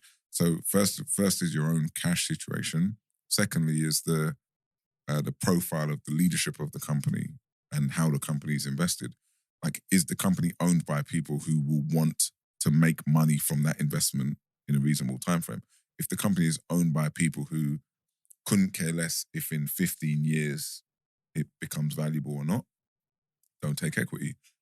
The companies I've run are owned by private equity, which are addicted to having a return in 5 years' time. So, whether I do a good, bad, or indifferent job, they want a return in 5 years' time. In 5 years, 6 years, 7 years, 8 years in an amazing scenario, some people are going to make money from this, right? So take equity in that company because you might be 8 years at the outreach away from an event. Like you do take equity in that. Something where some guy owns it, he's taking $500,000 out of it every year to manage his lifestyle, he doesn't want the money or need the money. I wouldn't take equity in that company because this guy's just guy or girl's just... What qualities do you look for in people when you want to do business with them, as opposed to what you see on paper? And do business with them? Yeah. Like what characteristics do they have to possess? For you to be like, yeah, I can see myself in business with this guy, this girl. That's quite broad. Like, I'm quite big on authenticity. It's quite broad though. It depends on what context, but I suppose you're going into a partnership with someone. You need to be able to. So let's say you're going into a partnership with someone, just to kind of tie in. Just say you're going into a partnership with somebody. They've got this, and we're going to be working closely together for XYZ, and you have to put money in. I don't look at it like that. I look at it as whoever I'm going into partnership with, they have to offer something completely different to me. So they have to have a different skill set to what I bring to the table. And it might be money, or if I'm putting money in, then there's no massive value in them necessarily putting money in as a necessity, because they might bring something else to the table that I don't bring. So I think I look for the opposites of me, but still based around, can I trust this person? Character, right? Yeah, a certain level of character. Like, do I know this person? Do I trust them? Who are they? Yeah. That's really it. Really. We both talk about this. So we look at people a lot away from work. Do you know what I mean? So you look at a person's work, their CV, what they've achieved. Then you look at a person like away from work. Like I always say, if I can find excellence in your life away from work, then that's a very, very endearing quality, like whatever it is. I always tell a story about a lady I hired in COVID who had lost her previous job and she was doing this like baking with her kid, like her daughter. And she would describe the story to me where she like lost her job. She had money, like she wasn't desperate for money. But then she started baking with her daughter and baking for her neighbours. So they would bake, I don't know, like 5 cakes for their immediate neighbours. Then they baked 10 cakes for their immediate neighbours. Then they baked cakes for the whole road. Then they baked cakes for the 3, perpendicular roads to where they lived. And all I was hearing was like, this woman just had like this drive and desire that like, what could we do? Could we do more? How do we scale this? Like when you see somebody who is like pursuing excellence, they've just got a drive in themselves to do things better, not for the audience, like not for the accolades, not for the money. It's just like, can I get a faster time on my 5K? Like, can I do an extra push-up? Can I, be a little bit better in the bake sale? Like, I just want to do a little bit better. That's an endearing quality. I like to find that in people. No, that what you said is actually incredible because you could actually Most have things I some... say are incredible. Like, that's a known thing with me. People say that all the time. I like that. Humble is how we love it. Ellie, text him please and tell him tell him. One of those moments. There's a good layout. No, because I was going to say, it is, you can have, let's say somebody that works with you or works for you, or works around you where you're like, you are incredible at work, but your personal life is crazy. You know what those ones where, and eventually your personal life, will start creeping into X, Y, Z. I'll give you an example. With me, like, in hospitality, and when you're hiring a chef, you could get an amazing chef. But, there's a high chance he's either an alcoholic or he's doing cocaine in the bathrooms during shift. So but those are things where it's not even, like that is, people in that environment, that's something that is... Their chefs are going to be listening thinking, what? Bro, why is Keith done that? Gordon Ramsay did a whole documentary about where they went and tested out the toilets because all the staff were in there, having fun. Yeah, but the toilet, everyone uses the toilet. No, but these are stock toilets. QC Marvin Abbey. Come on. No, but it's a serious thing where you look at, somebody's personal life where you're like, yeah, this might be a problem for us in the future. There was a restaurant in the city, essentially. It was 2 owners or whatever, and one of them would just be dipping into, into the finances, essentially. Eventually, got rid of him and so on and so on. But he was kind of treating the business like his little piggy bank because of, personal addictions and habits and stuff like that, where, he's out there doing whatever, and then it's kind of put a strain on the business. But he was great at what he did to the point where he was probably the main reason the business got to where it got to. But he also had that other side where you're like, this, you've taken us here, but you can also take us. But how was he able to take money out without anyone knowing? It was just, and bear in mind, some of it was still kind of like a cash business, essentially. He just opened the safe and take money. People would say like he would just come in and take money out the safe. I remember when one of my managers done that still. Yeah, and he got caught for it. So I don't know what he was thinking. That's because you're taking money out of somebody else's business. I think it's worse when it's yours. Because he just came and took it out of the safe. Brother, mad thing. Mad. Were you in the shift? No, after the shop closed. Oh! I thought you meant as in on like while you were working. No. So basically, when I used to work in a shop called Thomas you might Pink. have some real demons if you can walk in mid shifts. I was like assistant manager of the Canary Wharf branch. So when I had my knee surgery, I was off work for like a year. So I remember meeting someone. Someone was like, you never guess what happened to so-and-so. I said, what? He said he got sacked. I said, what? For what? Like, he was like one of the shining managers in the company, as in like proper look to par, whatever. But you could see he had like... thirst for the money. No, an issue with drugs. Because he'll be like, there times he's at work, he's like, yeah, so do you know what I mean? Like, he was proper like a geezer, but you could see, like, you could look at him and be like, I could tell on the weekends, like, it's mad. Serious problem, bro. So, yeah, but it was like, like when someone's done it so much, even when they're sober, it comes out in their behaviour. So he was proper like, you know what I mean? But he was a lovely guy. Anyway, apparently, one of the supervisors come to work, and normally we bank, whatever's been cashed the day before, we bank the next day. You got to send 2 people to the bank. Some safety thing. So the supervisors opened the safe. Hold on, where's the money from? Looked at the checkbook. Wait, hold on, where's this money? So anyway, they've rang head office. Like, there's money missing from the safe. So HR have come to the store to do an investigation like on the spot. So they've checked CCTV and literally he's come to the store at like midnight, opened the door, there's a guy with a dog following him. Jeez. He's gone to the safe, taken all the money out, given the money to the guy. The guy's left and he's just in the store like sitting there like with his hand to his head. Wow. Mad, bro. So I don't know. Demons are. You're like, you don't even care that the cameras are. Nah, he knew, but I think he just had to give the money to someone. It's the lesser evil. Vaccines Yeah, because he's thinking my job's not going to batter me. You know what I mean? This guy's going to do worse to me than my boss. I'll get fired, but what the man with the dog's going to do is... A man came to me and said that basically he's got a watch that's worth 50k and he's offering it. he was probably in a similar situation. Yeah, he's probably thinking, whatever. Funny enough, when you think of work... That was crazy, bro. He was at work, so he's doing deliveries or whatever, and I think they were Pelotons or some kind of expensive bikes, whatever. He's doing deliveries at work or whatever. So he said one time now, he's got the bikes in the back, you know what I mean, gone home because he's doing the delivery or whatever. But he's come back, I think he had 6 bikes. But when he's opened his van, there's only 3 now, yeah?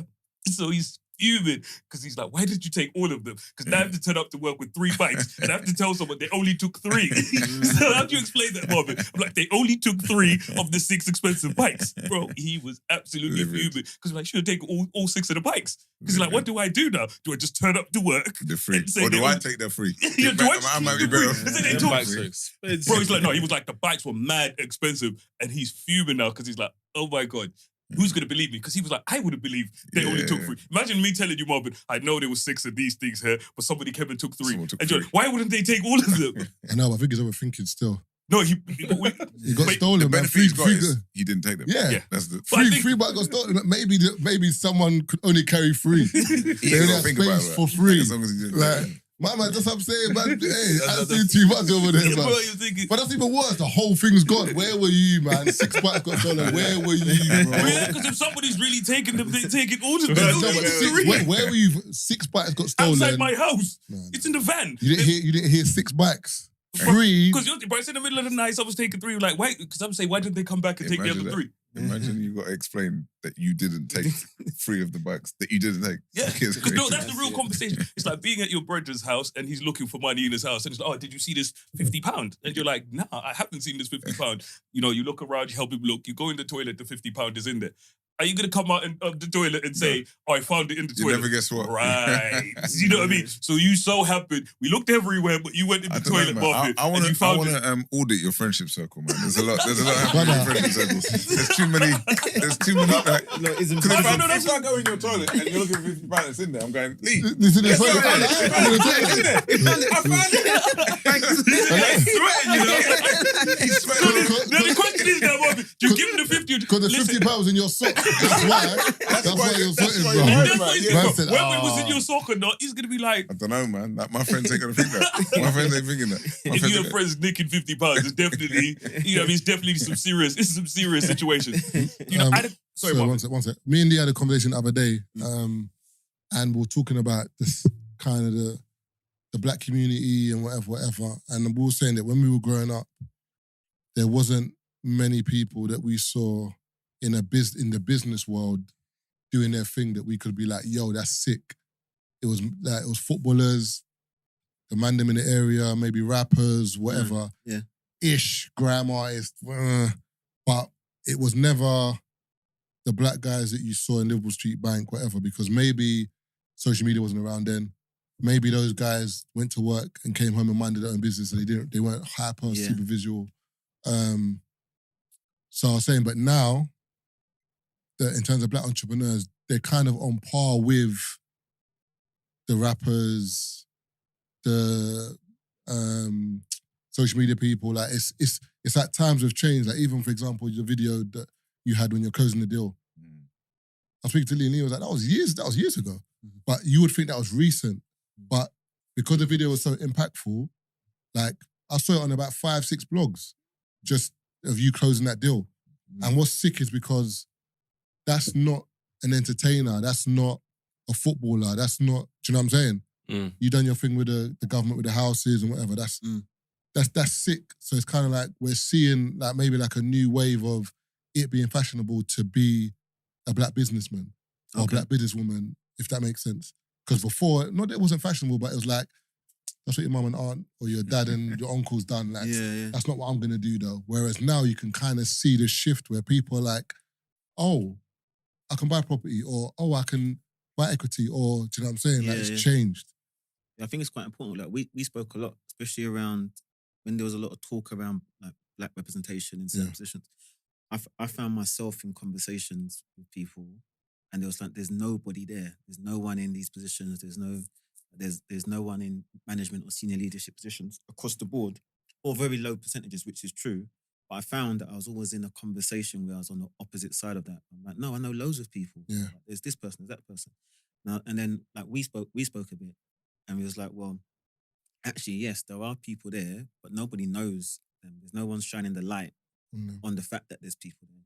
So it's very easy to say there's no one there, because we all go through our daily journey and probably don't see certain people. Like, you see the same people all the time, innit? Especially if you're not in those rooms or in those circles where you can see something different.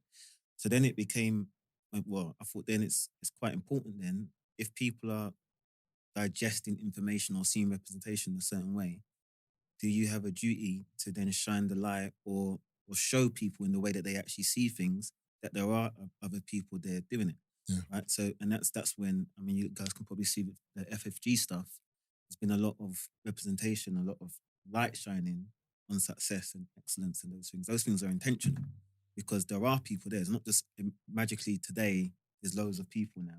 They were always there. Always there, yeah. But wasn't aware of them because the light wasn't being shined on it. So that's one of the things that was quite important, like with the FFG. With FFG, it's about shining the light on excellence. Because it's there. And as you said, now that changes the mindset. As you said, now people might see that as a route to success or a route of a decision for them to go down, which is actually probably more attainable than trying to be a footballer, trying to be a rapper. Yeah. Like, you know how many streams you'd have to do his numbers? Like, to be where he is, to have his success. And it's not all about money. Sometimes it's the art form. People like to, that's what they're, which is a beautiful thing, and they should do that. But if you're weighing up options of like the success and impact on your life and your kids' life and your family's life, you have to do mad streams to do his numbers. You know what I'm saying? So if you've got like, I don't know, an album ready to go, and you can walk that path, and it's all about the economic outcome. No, man, like, that's a very valuable and slightly more attainable thing to do. And I got a lot of friends who in entertainment and music, so it's never about being disconcerting to that form as well. Because no one listens to more rap music. Like, no one's more entertained and loves what our people do from an entertainment perspective more than me. It's just, like he says, it was intentional to go, if you live your life in a spreadsheet, you can do all right. Like, you can still have that lifestyle. But I think what's important as well is that the representation, because even, for example, when we started doing podcasts, not many people were doing podcasts. But people saw us doing podcasts, and a lot of people done podcasts. So even that can trivialize it, but it's like, I said to you when I used to work in Liverpool Street, first day I was there, I was like, right, there are bare black people here. Right. But I'm never around there during that time normally. So I'm saying, like, as Tazer said, maybe a party in one of the bars around the corner. So you're there late, whatever. Whereas when I'm there during the day, bare black girls, bare black guys. I'm like, raw. But if you're not around that environment, you won't see it. Yeah. You know what I'm saying? So for me, it started to become normal that I'd see a lot of black people, Asian people in Canary Wharf, Liverpool Street. Whereas if you're not in those environments, you won't see it. So I think it's very important for there to be a light shone on people within those disciplines, because it kind of shows the younger gender, oh, I don't have to be a rapper. I don't have to be this. Like, these men are lit as well, you know? Do you know what I'm saying? And I think that's very important. It's nice to you say, because it's 100% of the reason why we're visible. Because we're not, like, by personality. Well, we've been hiding for years. The stats like tell you, like, we've been hiding for years. It's only like the last 2-3 years we said, you know what, maybe we should do it. But you're right, because like we were saying earlier, like you are the people who open my eyes to what this is and how lucrative this could be and how impactful this could be that you guys do. This is with no gas. This is the first podcast. This is what educated me on podcasts. Come on. Come back to the buzz. Come on. No, but it did. And then you got to think about all the things that got birthed. Because and I think it comes in two forms. Like, people look at you and go, that's what we want to aspire to. But there will also be people who look at you and go, we can do that much better than they do. That's easy. But Eva is all right. Like, Eva's good. Like, if they come up and they fall short of you, that's still quite a high standard. If they fall short of this, that's a high standard. If they exceed this, that's an incredibly high standard. And they probably create a life for themselves, an income for themselves, change their family's life. It's a beautiful thing being pioneers in that space. No, 100%. And speaking of what Marvin was saying, I think when you grow up, I feel like it's a conversation I had. I'm not even sure who I was having it with, but where we were talking about when we were growing up. You see a lot of people that grow up in our environment and what they aspire to be. When you're growing up and you thought to yourself, I can never make it to a certain level. So you realize that when you think of the hood, right? It's, and I'll use hood rich as an example because you're like, there's this other world that people live in, and that is the pinnacle of success. And when you reach that level, you're top of that tree. So, because you think to yourself, I can never make it outside of this world, where I live and where I'm going to excel is here. So that's why when you see certain people, when you think in the ends and you look at, and when you're outside looking in, you think to yourself, these people have not done a fraction of what we see as that. But for everyone within that environment, that is the highest I can climb. And that's why I want to be the guy with the beamer, the chains, the this. Because, for them, they've always kind of thought to themselves, that's the pinnacle. That's it. That's as far as it goes. Growing up watching, Paid in Full, essentially, when you see the lifestyle for all of the kids that were growing up, living around those guys, being a doctor was never in that person's future. You know what I'm saying? Think about it. Yeah, being a doctor was never a thing for that person. Being a lawyer, the minute you get that first criminal record, that's out the window. You can't be that. Being an accountant, being a this, So for most people, like, I can never be that. So all it is for me. So for them, they see all of these, doctors walking around. That's not me. It could never be that's me. true though? I don't know if that's completely true, man. Yeah, I can't lie. Because I think, especially when we're young, there's such a high concentration on education to become a doctor, a lawyer, a professional. Like, especially with my friends, and it wasn't like we just went to a normal school, like normal area.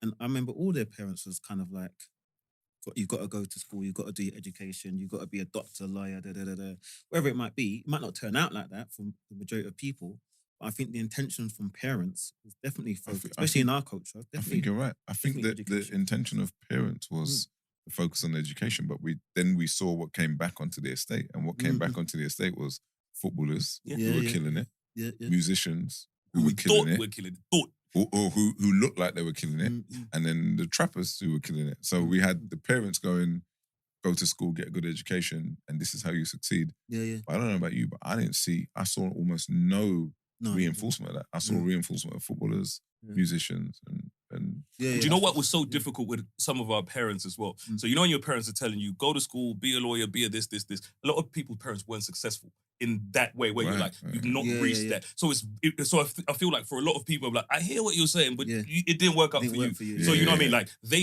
I feel like if more of us listened, sometimes it's listen to what I'm saying, not what I'm doing, because I've had to do this, and this to get you to where you are. But for a lot of people, it's like, I hear you, but you're, you know what I mean? That guy over there has he's got a 5 series. Yeah, but I'm not gonna lie. I don't think I ever looked at my mum and dad. Yeah, I don't know. I'm not saying you, like you. No, I'm just saying. I'm saying in general, like just because they're giving me advice, I never looked at it as, well, you lot ain't doing it, so why should I do it? Because you're the parent. I don't think if you as a kid looked to your parent was like, you want me to be a doctor, but you're a cleaner, for example.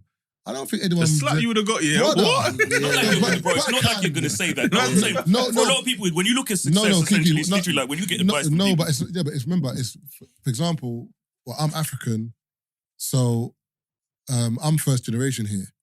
So my mum and dad, whatever they've done, we didn't start this race on the same line. So, and I knew that from when I was young in terms of like schooling, the way I speak, the way I am. So, I think Skepta said it. When I was in my house, I was in Nigeria. The moment I left my house, I was in the UK. So when I'm at home, I'm hearing, Temi's an accountant, Thing is a lawyer, he does graduated, mechanic, this. I think, oh my God. So in my head already, I knew even on summer holidays, I'm sleeping in. My dad's knocking. Why are you sleeping? I'm like, brother, I'm off for 6 weeks. Man's like, hey, what, there's no work to do. I'm like, blood. But the way my mum and dad were is like, why, like, no, there's no time to rest. There's no time to rest, bro. There's no time to rest. Do you feel like that's just your experience, or is that the general experience? No. I think the more we speak about it, I'm talking about my experience. I know that's my thing. I'm saying that, like, I feel like there's a lot of us, because my experience is closer to yours and yours, where my family, like, growing up, you know what I mean? I told you my parents sent me private school. Like, what my parents wanted of me, like, was clear. And it was like your experience, you know what I mean? They were very clear or whatever, you know what I mean? They spoke very clearly about what they wanted for me, X, Y, Z. But like I said, I look at a lot more people that I spend time with, that wasn't their experience. I felt like 100%, 100%, but I'm saying, but as Dean was saying, as Lee was saying, I think that even if you weren't an African parent, because West Indian parents, it would have been the same thing, not to, maybe in a different degree, like, the language might have been different, but everyone wants well for their kids, unless you're a bad parent. But most good parents want their kids to do better than them and want their kids to be independent and have a good job. So most people are telling their kids, like, read your books, whatever. Obviously, sometimes you leave your house and the area might get the best of you, your friends. But even Taylor said it, there were times where, like, his dad was like, you're not going out, bro. You're not going out. And even me, for example, I think, I can't remember what year it was, where, like, I had to be home by a certain time. The only way I could get around it is to say I'm going football. Then after football, I got like an hour wiggle room. Football finishes at 7. 8. I'll say it finishes at 7. 9. I have an hour wiggle room to this. But then I know I've got to be home by a certain time. Whereas certain of my brethren from school, the moment they leave St. Joseph's, bro, they're not going home until... You see him in Lewisham at 10 p.m, still green blazer. You're like, brother, hey, you got a house to go to. I could never be on road at 10 p.m. No, in uniform. What? Crazy. That's why I look at today and I'm like, if you lot knew, what this But it kind of saved you, though. A lot of that is because their parents might have been at work trying to better their family situation. So then there's no one at home. So then you have that freedom. So that environment or that community we're coming from, I was lucky. I say lucky now because my mum was at home. Yeah. But then you don't have the luxuries or the things that you might want. You get your Nintendo 3 years later when SNES is out. You know what I mean? But then the families that are going to work trying to better their family, then there's no one at home. And then now they're Right. But I think for what I was saying, Marv, is that, you know what I mean, what our parents tell us is one thing, but what we were seeing is success. Where I'm like, I'm seeing man killing it on the roads. I'm seeing man rapping. I'm seeing, so it's literally like, you know exactly what you're being told. My family's telling me this. And what my family's telling me is right, because they know exactly what they want for me. But and you're sitting there thinking to yourself, bro, I'm not seeing no doctors in the, you know what I mean, in a 5 Series. Probably because they're, you know what I mean, they're level-headed people that know that expense is way over whatever. But what we see, 18, you know what I mean, I never seen a doctor with no chains and no kettles back then. So for us, it was what people were seeing. So, you know what I mean, and what was kind of shown to us as success. I'm not sure which comedian it was. Years ago, he was like, if there was a way for guys to show how many houses they own in the club, where there was some kind of device you could wear, there'd be more people, you know what I mean, just buying yarns. Or if you could walk around and show how much you have in savings in some way that people could immediately see you, more people would have been saving money. And I feel like that's kind of what it was back then. It was like, I want to look a certain way as opposed to maybe... Now that we're out where we are and there's more education in terms of, I'd say financial literacy, managing your money more, investing. Back then, bro, it's like, how are the women going to know I have money, bro, if they can't see it? And that's literally where a lot of our minds was. Like, how is everyone going to know I'm balling, bro, if I'm not changing my trainers and wearing the most expensive trainers all the time? And the doctors weren't doing it. I think that's what we've learned with the social media journey a little bit is, and I got to credit like Lynn May. Like Lynn May was the first person I sat down with. We were working on something. She was like, we want you more, you should be more present, you should be more like out there, And her whole thing was not in tune with my personality. She was very much like, she called it like hiding vegetables. I never forget, she said like, you got to hide vegetables. So you got to like project all of this wealth and austerity and then people will tune into you and then you can explain to them how you, then they'll listen. Like they'll let you explain how to attain it. And I'm going, no. They're going to let me explain how to attain it because I know how to attain it. And because I've attained it, she was like, no. Until they see the this, the that, the cars, they need to see that. We had this massive argument because I'm going, yeah, but there's so many people who have that, but don't really have it. Like it will be gone in a few years because they don't really have it. So we're not going to put me in that conversation. We're going to stick to. So we were having this amazing debate about it, and where she won was we should, there needs to be more representation of people who have like done well, attained a certain lifestyle in this path that we're in. So that's where she was. That's where she was victorious. But I think that is what it is. It is about reference points, because even when I was coming up, when we sold to Oracle, Charles Phillips was the black guy who was running half of Oracle. And I was just transfixed on Charles, because it's like the first black guy I saw. Oracle was the biggest tech company on the planet at that moment in time. And he was running like half the company. So I just watched everything he did, how he carried himself, how he wore his suits. I remember he used to wear these curved collar shirts. I bought curved collar shirt. Like I was just, we're just doing what he does, because he's the... He clearly knows what he's doing. If he's doing it, what's that, penny collar? Like down to the... Can you imagine buying shirts? I remember penny shape, collars still, they'll buy still. I never paid any attention to the shape of a shirt's collar until Charles. Right? So that's how transfixed I was. But that shows you the power of like a reference point in the area that you care about. So we hear it a lot from parents. We hear it a lot from people who care about us. I don't think it matters so much until you see someone where you go, I feel similar to that person. I think, do you know what I mean? Like the proximity to that person is close enough that I can emulate. And that's why I'm saying that it's important with what you guys are doing, because even there's a couple times I've worked with a few schools in Hackney, and one of the girls who got me on it was like, it's important for there to be more black men, because when there's teachers and they're like white or other colours, some of the black boys might be cool with them, but they're not seeing themselves in this teacher. So there's a level of, all right, cool. It's a disconnect. I hear what you're saying, but not for me. Whereas when they see you and they look at you and you're like, raw, like you could be me when I'm older, or you could be my older brother, then they're more likely or more inclined to listen, because there's a reference point, as you said. Or when they talk nonsense. Like what I do, we work with kids all the time, and the kids are like, yeah, but my dad's in jail. I go, yeah, okay, mine was too. So now what are we saying? Now, what are we talking about now? Yeah, but I ain't got this and that. Me neither. So what are you saying? What's happening? In terms of what Lin May was saying to you, like a real life experience. So when I started, kind of getting into it, so my mentor Paul, I've spoken about him over the years. He was first a mentor of mine. His name's Paul.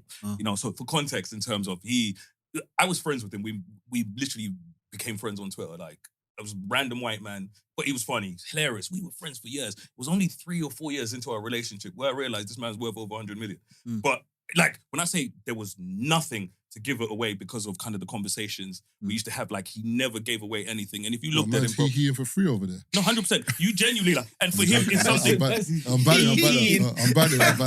Marvin's magic. I'm batting. Look at it. He in for free.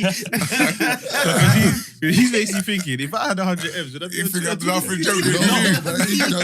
No, he said he was talking to man for a couple of years before he realised. I was like, oh, right now work with him, I was chatting to man. No, bro, literally, Interest was compounding. But we were friends for years. Like it was, great relationship. We talk, have all kinds of conversations about different things. So then, I then found out. So he made a lot of. Do you remember mad cow disease? When all the cows were whatever. He had the company that had the only license to destroy cattle at the time. When all of that happened, who would be prepared for that? Right. He was, because he's just a weird person. You know what I mean? To one point, we had a conversation one time, and he was like, I just bought a company that makes engines for submarines. Like, bro, where'd you even find something like that? You know what I mean? He had a waste management company that used to service all the major airports and stuff like that. Like, but these, bro, but I never, like, it's not something he would, just outwardly say. And you would never see it by looking at him, because literally, if you would look at him, you might think he was homeless, because he don't care about, he drives a Fiesta.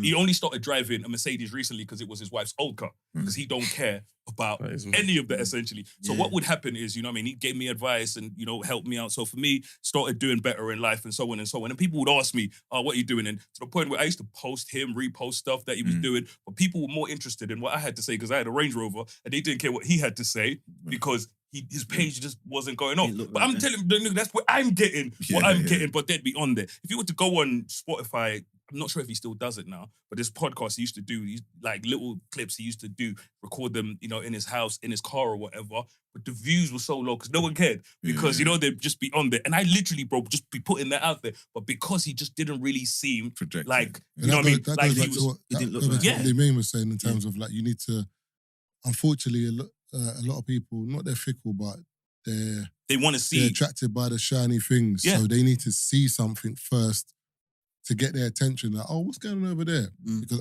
as I said to you, I guarantee you could have posted bare clips. The clip that's gone is the £1 billion deal clip. Gone. Just because of, and the thing is, it wasn't shot, no great shot. It wasn't like from this angle. It was literally just on the phone like that. But it's the message and what that clip means transcended the clip. Do you know what I'm saying? So I feel like a lot of people sometimes they want to see, and also they want to know that the person that they're talking to knows what they're talking about, or there's some proof behind the pudding. Do you know what I'm saying? Yeah, but also in saying that, sometimes it's like, it goes back to the point that you made earlier. Like, as much as you're saying representation is important and stuff like that, sometimes this question pops in my mind, that why do I need to see that though? That's in order though. to no, but no, but the thing is, Tazer, you're forgetting though. It goes back to what Dean was saying earlier on, that like the woman who was baking the cakes, like, or the person who does one more rep in the gym, or the person who does. Yeah, they just do it. That's my point. But I'm saying, but not everyone is like that. So, for example, me, I'm the type of person. If I go gym, or if I run, the next time I run, I'm like, I need to beat that time. Because if I don't beat that time, what's the point of me running today? So if I'm going gym, I need to add, even if it's a 2.5 on it to make to see that my strength's going up. If it's not, then what's the point of me going gym? You know what I'm saying? We're built like that, as in maybe because of where we come from, maybe because of our parents, whatever it is, but not everyone's like that. Sometimes people need to see someone else to give them that jump. Whereas, for example, look at the thing in Dubai, the oud. There's an oud shop in Dubai. I bought ouds. I can sell this when I come London, you know. I bought more ouds. My story, I'm selling ouds. Where some people just go to the oud shop and buy oud for themselves. So I'm saying, look at you with your full tees. I'm going to start selling clothes. Just selling clothes. So I'm saying, like, not everyone's going to think about doing stuff like that, or think about how can I make that. Remember the same thing with a watch. Someone will say to them, I'm selling a watch for 15 grand. I'll see if anyone else wants to buy a watch 15 grand. They're just going to put on their story. They're not going to think about making money, whereas someone who wants money is going to be like... You know you've said something, that you're not going to be happy about that you said, right? But you've highlighted something. You know what I mean? That it kind of... So you see what you're saying is, there's people that do it and there's people that don't. In terms of what? You just said, you know what I mean? There's people like you and Tazer that will see an opportunity and do what you're doing. And then sometimes there's people that need a battery in their back. It's true. But that's my point. You know, sometimes in life, so what Tazer's asking is, why do you need a battery in your back? So that's why he's asking. People do. Yeah, because some people, that's what I'm saying. Some people, everyone's different. That same way, for example, you can have 7 people in this room. Tazer might be a fighter. Like, in terms of if something happens, Lee might be a person who's a bit more calm. Everyone's different. So in terms of business, or in terms of how you see money or its importance, I remember as well, it comes from a place where when you didn't have money, how did you get money? So for me, when I didn't have money, I would always think, how can I make money somehow? Yeah. So I'm saying that was my thing. So anytime I see an opportunity with someone, even if someone gives you a call and they're saying, there's this, you'll think, can I make money at this? Does that make sense? Nah, that don't make sense. They're bullshitting me. Nah, it's too good to be true. You know what I'm saying? Like, you can sum it up where some people, remember the pyramid, what's that pyramid thing that the people did in that time? What, Loom? Loom, yeah. But I think it's like... I had fun with that, but when I was telling people that... What was it again? Like... It was like a... You get like 7 people to pay £35 or something like that. And the first person that came in gets the money and it starts again. So the next person, more people put in, and then the next person gets that amount of money. Yeah, but me, I'll look at that and be like, garbage. But someone else who would just be like, oh my God, free money. That's where we're from. That's like having the battery in your back or needing the battery in your back is fine. The problem in society nowadays is people who want to pretend that they have the battery in their back. And that's like a bit. What's the worst? How far has someone gone to prove a point to you? You're like, this is like, come on, man. But you know what I think the biggest takeaway from this conversation is? So would you both say you've got a battery in your back, or you've had to put in your back? As in, do you know what I mean? In terms of, would you say that you, from the jump, you're the type of people that you don't need no one to tell you nothing? Or No. Naturally, I think I'm a natural, let's call it an entrepreneur, right? So I'm probably quite naturally entrepreneurial. But you still need times where you need motivation. Okay. And also in that journey, there's still moments where if you haven't seen it before, then how would you know what to do anyway? Yeah. Even if it's possible, you don't even know what to do. You don't how. But haven't you had times in your life where you've just not what's what I'm looking for? Not milked it. That's what I'm looking for. Winged it. Yeah, winged it, sorry. Yeah, because still am. That's what I'm saying. Yeah, I read that. That's what I'm saying. Because you Wait for that to end, bro. Because you That's no end, you know. No, because you said it. Because you said, sometimes you have to see it done, and I'm like, but I'm sure there's times with your life that you haven't seen it done, and you're like, I'm gonna have to work this out. Oh yeah, that's been my whole journey. Because that's excellence. Okay, yeah. Because that's my whole journey, innit? Because at the time I didn't know anyone doing what I was doing, and I didn't have any reference points because I didn't know anyone in business when it. So exactly that. I was just winging it, and that's when you asked me when did I know it's gonna work. It was when the first deal happened. Up until that point, it was just an idea, it's just a concept, and because there wasn't any examples of it happening. Now, and that concept now is, as you said, like there's rent to rent now, and it's kind of like what I do, and there's loads of courses and all these things on this now. So now it's a thing. It wasn't a thing then. Yeah. So I didn't have the thought to get a property and rent it to HMOs or service accommodation. I was seeking an exit route where I knew I was going to get paid, like what I thought I'd get paid from the bank. Yeah. So that's where the local authority conversation came from. That's why that journey, it's a blank canvas, and that's why that canvas looks like that for me. So there was no one to train me to say, okay, there's this scheme there's this way you can make money in property, you can do service accommodation, or you can do this. That's why a lot of people are doing what they do now. I do something specific because it fits exactly my situation and what I was trying to achieve. But he's unbelievable at that. Like there's a lot of times we sit and talk and he describes what he's doing. I'm going, you all right? Like, do you realize what you're doing there? And he's like, yeah, I'm just doing this and I'm going to do that. And no, like this is a whole new thing. I've never heard this before. No one's ever done this before. This is amazing. We should take this and blueprint it for like, tons of people. Like even the business, one of the businesses that we're involved in together, where he was buying properties from distressed landlords under pressure of eviction. And he's like, yeah, we can buy these houses from people that have no choice but to sell them. And we can do that at a rate where he makes money from buying those properties. And the outcome for the person who's being evicted is better than if they have to give the house back to the bank or to a bridging company. So this is like curing, this is positive for so many people. We earn money. The person who's being evicted is in a better circumstance than if they just hand the house over. I'm going, do you understand how many people were like in this predicament every day of the week? Like, all we need to do is put cash at this problem, and there's so much money to be made. But for him, he's just like, so people. I've done a bit of SEO on the website. People call and they say I'm going to get evicted on Friday, and more often than not, I buy the house. It's been working out pretty well. I make 25% per house. I'm going, what, are you all right? Like this is a pensionable asset that we can scale infinitely. And he's just like, oh yeah, okay. Maybe. But that's why he has you though. I think that's why I have him. Are you all right? No, but I'm saying it works. Do you know what I mean? It's tango and cash. Yeah, I think that's the benefit of what you're talking about when you said like winging it. Because there's no blueprint, you just have to think.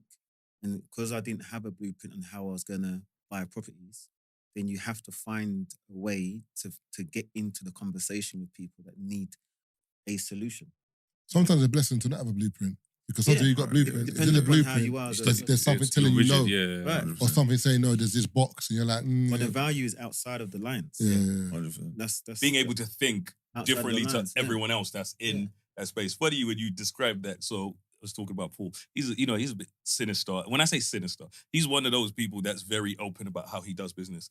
He says, I am that kind of person that people only do business with when they have no other options. He's like, I'm that person you come to when you have tried every single thing, everything else, and you have nowhere else to go. and you come to me. You know what I mean? And that's kind of how he does business. So when he's like, there was one thing. So he used to, same thing. He used to buy people's debts. Like, they're going to take your car. They're going to take this or whatever. He's like, you know what I mean? I was paying off the car. You give me the car. You get nothing else outside of, you don't get, you know what I mean, the CCJ. Yeah. You don't get the default, you know what I mean? And you go about your business essentially. But at the time I was like, damn, that's kind of mad. But he was like, they're going to take the car anyway. Right. It was like, but for me, I used to think of it from a different perspective. He was like, I have solved a problem that you have. If I hadn't done this, no one would. You would have lost the car regardless. Yeah. And not only would you have lost the car, you would have gotten a mark on your name, and that affects your ability to do anything else later on. So what do you want out of this in the moment? This is nasty behavior, you know. He's understanding because his friend has money. When I was a debt collector, it was a big deal, you know. That's because you were going into old ladies' house and squeezing them for a $5. That's worse. Your one's worse. Bro, he was squeezing old ladies. Bro, not only was he squeezing them for a $5, he was making them borrow more money. Tazer wasn't making no money. Exactly. Tazer was... Which is worse. He had no skin in the game. Tazer was collecting money. Yes. Your guy is doing a madness, and he was saving people from their problems. How's that a bad thing? You know what I mean? He had money, man. There's a problem. But you know what? It's not necessarily the money, because that concept that you don't need money for it. No. Don't need money for it. Like, all I need is somebody that wants that. Imagine this. Like, look, we use property as an example, right? So let's say you get a property, you know the house is worth, let's say 100,000, right? But for whatever reason, you can buy it for 50,000. At that point, you don't really need money, really, because banks will lend, in theory, banks will lend 75% of the value of the house, right? Yeah. At the end of that journey, the banks will lend 75%. So in essence, that same scenario, a bank will lend 75,000 against £100,000 house. So if you know you can get it for 50,000, then actually, really, the bank's gonna. It's not going to work exactly like this, but the bank, in principle, is lending more than 100% of the value of the purchase of that. Oh yeah, I get what you're saying. Do you understand? Because you've got it for less. So in that situation, you don't need any money, because it goes back to the watch conversation. Would you find someone in a situation where you might need to front you 50,000, knowing that in a week's time they're going to get it back, and then you're going to make 25,000? And if you find that situation, whether you knew one person or a group of people, you could probably put that deal to them. Yeah. Without you having any money. Same principle. But at the end of the day, but this is it. It's a solution to a problem. I'm just saying, you didn't give me that grace when you heard about my job, is all I'm saying. No. Tell them what you used to do, bro, so they know how much of a piece of shit you are. I told you. Tell them. No. Because he's out here trying to make it seem like... So if Taylor's piece of shit, so it's Paul then. 100%. And he's honest about it. Taylor's trying to... I hear it. But he used to be a debt collector. Yes, I used to work for Provident. Have you heard of Provident? I used to do Provident loans. You know them people that lend you night money? Yeah, see? Yeah, so basically... My mum used to have that. You see? Yeah. Mum used to have that. These are the man... Love the mum. And these are the man knocking on your mum's door twice a week. How was you? No, but basically what they used to do... Mum's all stressed, bro. Yeah, they used to give, back in the day. They used to offer loans with no checks. Yeah. At high rates. Mad rates. And ask you to go and get... Yeah. So they gave me a book of a postcode. So I used to do APR. I used to do like Chiswick or whatever. I used to say, this is the houses you need to go to. So most of the houses that I was going to... Him, though? That's not the same. No, because what he's trying to say is that I'm a bad person for having the job. But I said I didn't last in the job. Why is he, bro? I didn't last in the job. No. Keep explaining what you had to do. No. We dragging people out the house then. All I'm saying is... They don't agree with you, Keith. No one's agreeing with him and he's still going, bro. What's he got against you? Like, he started with... He didn't drink. He was on the drinks first. He's on the drinks first. That's what I'm saying. You don't spend money. No. What I'm saying to Tazer's saying, because you know when I explained the situation, I was like, cool, these people are in debt, you know what I mean? The thing is getting taken. My man's saying, I'll pay for it. Wait. He is. And I'm honest about that. But I've described that. So Tazer's compared it to his situation. So he's like, why are you cool with that and not with this? And I was like, at the end of the day, he's cool. Like, he's honest and open about he is. Tazer's trying to make it seem like it's not that bad or whatever. So but he was, it's different for him because it was a job for him. Like, your guy, worse. It's like he's just trying to pay his your guy invented this. Your guy is actually like, your guy's on tables like not paying bills. Like, all I'm saying is Taser described it as he's just a debt collector. He wasn't just a debt collector. I was a so debt he will get collector, wait, bro. Providence. Stop adding seasoning, He will bro. get You to acting like Taser was fighting with people, bro. wait. So Taser You're will going get on to like the Taser was dragging old Ron If I'm by the like, ankles. let me say what I'm saying. Let me say what I'm saying. And if I'm Taser, let me Hold say. them upside down by the door. Where's the fiber? Taser, let me say what I'm saying. And if I'm lying, you say I'm lying. You know what I mean? God. Tell me I'm lying on your name, right? So Taser will get to the lady's yard and she has £10 left on that debt, right? And Taser will say to her, "You want another 2 bills?" For £200. Man I've knows explained her that many situation. times. Taser has seen her Why are you suffer. adding but he's adding tone. He's adding. Why you? I've seen her suffer. Why are you adding tone, brother? I went to work. When you go to work, yeah, the man's do you coming. know how he knows? No, and the man taps his card. He could be tapping his overdraft. What? I don't care about the shirt. Buy the penny collar, bro. So By the curve collar. Taser's saying, you know what? Taser's saying to the lady, I know you have this Peter £10 Pan to collar. pay today. Yeah, I didn't You see get to it. keep You weren't He's there, not a bro. financial advisor. You can get He's not to giving keep- financial You were not advice. You there. can keep the tenner. I didn't season if it. you He was borrow not 2 there. bills. All I'm saying, Keith Keith, is- man, if you strike out a third time on Taser, we're gonna have to dive No, into you got to leave today. I can't, that's what I'm saying. Saved by the bell, man. I can't help the fact that Taser was squeezing old ladies, bro. Wow. You're in there telling people's Deep, nans. I know half your customers were over 70, bro. You know what I mean? Seasoning. Look, seasoning. You should be again. celebrating him as a consummate professional for doing a job I properly, like. man. Bro, he Feed was his out there family. moving like Wilson Fisk, bro. Bread is too funny. In old ladies' houses, drinking their tea, telling them, I need the fiver. I need it today. Wait, hold on. So what's next? Oh, sorry, I was gonna yeah, ask sorry. a question, yeah. So just before we just to round up. So there's been this like age-old debate about buying houses, and I've heard a few people say stuff like buying a house is not the pinnacle of it's a debt. It's not making you no money if it's not like a buy to let. Like, what's the point? So like, where do you sit in the argument? I think we had a conversation one time on this pod when I was kind of pro buying a house, and Keith was like, he prefers to rent. Remember Yeah, that he time? prefers to rent till he gets to the position where he can just buy a house outright. Outright. Okay. So we're having a conversation about that, and I was saying in terms of a property, it might not be for you this gen, for example. Like, I might buy a house, pay, but when I pass, my kids have got a house to live in. Got you. Yeah. They haven't paid for, do you know what I'm saying? Or equity, or I can do, do you know what I'm saying? So Okay. where do you sit in a conversation in terms of buying a house? Is it a, where do you sit in the conversation? I know you do it differently. There's but- 2 parts of the conversation, right? So it's buying a house to live in, Yeah. or buying a house as an investment vehicle. Okay, so buying a house so both, right? Not investment vehicle, buying a house to live in, Buying a house to live in. as opposed to Again, renting. Okay, so me personally, Mhm. I probably might side with Keith in that scenario Yeah. in terms of the house that unless it's your dream home that you're going to settle in, Mhm. then the value of owning that particular house, I don't necessarily put a lot of value in owning that house. I put value in owning properties to pay for that house that you're living in. Okay. Yeah. But then when it's your dream home where you're going to stay forever, then yeah, of course, own it, buy it, own it for all the benefits that you're talking about. Also, it depends the type of person you are. So, like my mum, for example, she's only interested in security, right? So it doesn't matter how much financial sense I can show her to say, look, let's use this 300,000 to go and build a portfolio, and that cash flow is going to support this lifestyle and all that sort of stuff. She's not interested in that.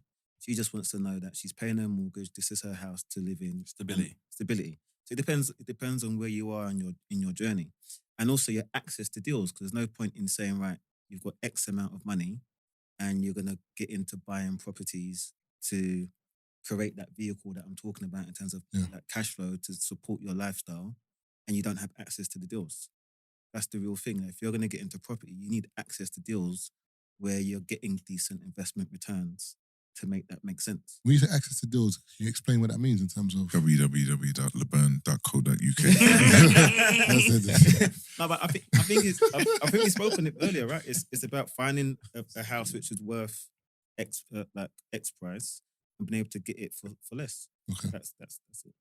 And you know, when I said that as well, it comes from a friend of mine, Ali. He's into property. He's a property developer. He's got a fair few properties, but the house he lives in is rented. And he was like, for me to live in this house would actually lose me money if I was to buy it. So he's like, I have all the properties that I rent out and I own, and they pay for me to live here. And he's like, all the stuff that needs to get fixed in here is like my landlord has to sort. I was like, I don't have to worry about any of those things. It was like, but if I was to buy this property that I actually genuinely like and I want to live in, he's like, it doesn't make financial sense. He's like, which is why I rent it as opposed to buying it. But he's like, but I'm not opposed to buying houses in terms of making money. But it's like the house I want to live in. He was like, and that's when I started to look at it differently at the time, because he was like, it just genuinely didn't make sense for me. Because even in the house that, you know what I mean, I used to live in as well, the rented house, the first time I moved in there, I was in there a month, ceilings caved in, this has happened, you know, it's got a swimming pool, this is broken. I was like, we're about 70 grand into fixing things. And I was like, if I owned this house, bro, I'd be sweating right now.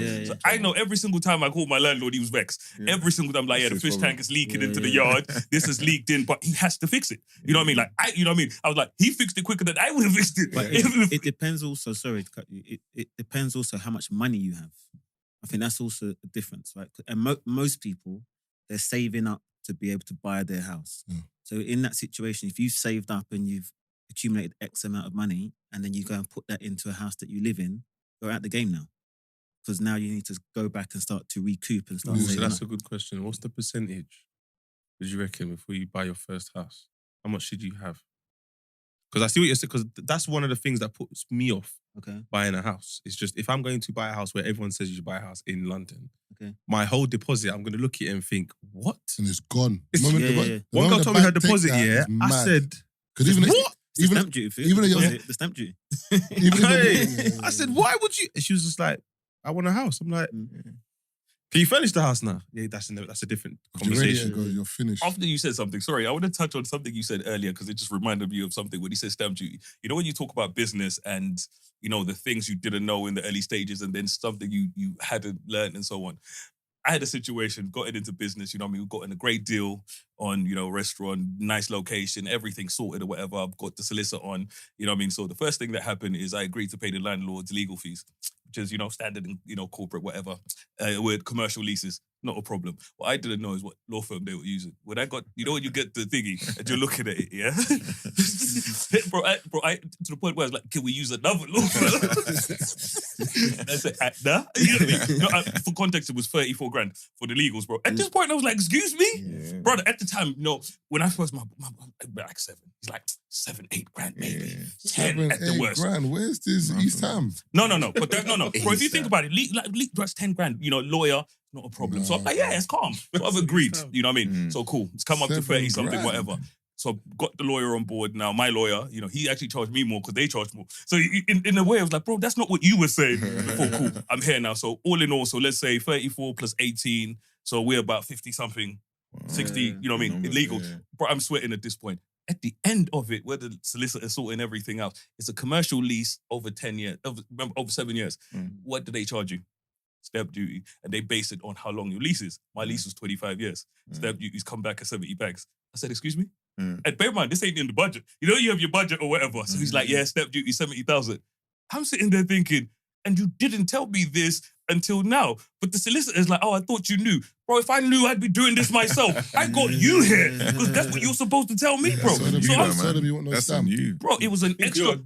That's on you. That's all on you. But this is it. But this is the thing what you're saying. Like, I genuinely, like, at the time, I was like, my man here, this and this, bro. By the time. Man. I remember the first deal with Primavera, I said this before, like, the first deal I said earlier, like, we had 3% of that company. So for 550. So when I saw the sale price, 550, I'm like, 3%, that's like, you know, north of 10 M's. I'm like, oh, it's what you said you didn't know about the 50% of the 19%. This is amazing, yeah. So like on that, you know, on that 3% should have been like $15 million. Then there was debt. Then the structure of the equity was such that it was treated as income instead of capital. The company had debt. The company had debt, so you don't get 3%. You get 3% of what the company's worth after the debt that the company had. So that comes off. Then the equity was structured as income instead of capital gain. So you pay 50%, 50% on the... It's in America. And then it's dollars instead of pounds. So back then it was like 1.9 to the pound. Oh, the good old days. So 15, call it 11, call it 50% of tax, so 5.5, then convert that into pounds, like £3 million. So, I was like 26, 27, maybe, 27, my mind pegged at 15.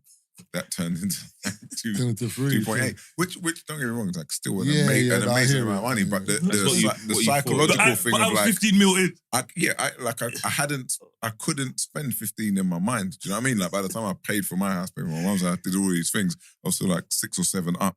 And then when it turned, it's like 2.8. Do you know what I'm saying? So it all comes back to your own. It's a humbling situation. No, it's like when they sign for music. Like when musicians sign a deal and they say, £1 million deal. So by the time it actually gets to them, it's not $1 million you see. Yeah. It's a lot less than that. Of course, but it's all learning. Like so that was the first big equity income. So you learn from that. So every equity conversation after that, and people are like, yeah, we're going to give you this much in equity. Like, whoa. Talk to me about the structure. Talk to me about the currency. Like, talk to me about the tax. More questions, You're just like straight on it. So all these things are like, like learnings. And the €1 billion deal, which was funny because that video, we put a different social media team, a new social media team on FFG. So they were just like, just send us everything you've got. Send us all the pictures, videos you got. So send them a bunch of stuff, including that video. And I don't know, out of 40 things that they got sent, they were like, oh, this is it. Like, this is the thing to do. And I was like, I don't know about this, man. Like, allow it. And that night, he was in the house. He probably did like, I don't know, 20, 30, 40 videos of what was happening in the house. Because pretty much every deal since we've been friends, we've been together when the deal was happening. Like the deal before, we was in Vegas. Different funny stories. It was in Vegas and that deal. So we've got like this amazing catalogue of videos when deals are getting done. So that video went crazy maybe 2 years after the deal actually happened. But it's funny because even that moment, people have gravitated to it, which is a beautiful thing. They gravitated to it because the whole homeless narrative went before it. So for most people viewing it, I think it did like over 10 million views. For most people viewing it, they're like, oh, this guy was homeless and then this happened to him. That's not what happened. There's a lot in between. There was like €1 billion of deals until that point. And then this one happened. So it's just like, it's funny how the narrative around something we were talking about earlier, where people need to see a thing to hook them and then they pay attention to it. That's what they gravitated towards. And I was like, that was 2 years ago. And that's the second billion. That's not the first. I was lucky I had. You've been there before. Hey, bro, where's the side of it? But man, that's my second billion,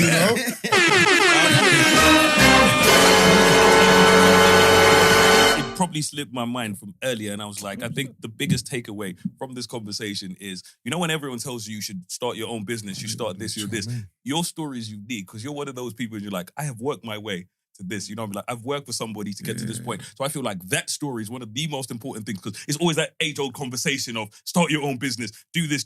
And you're like, no, I got to where I got to as an employee. And that's why I'm not really a big social media guy.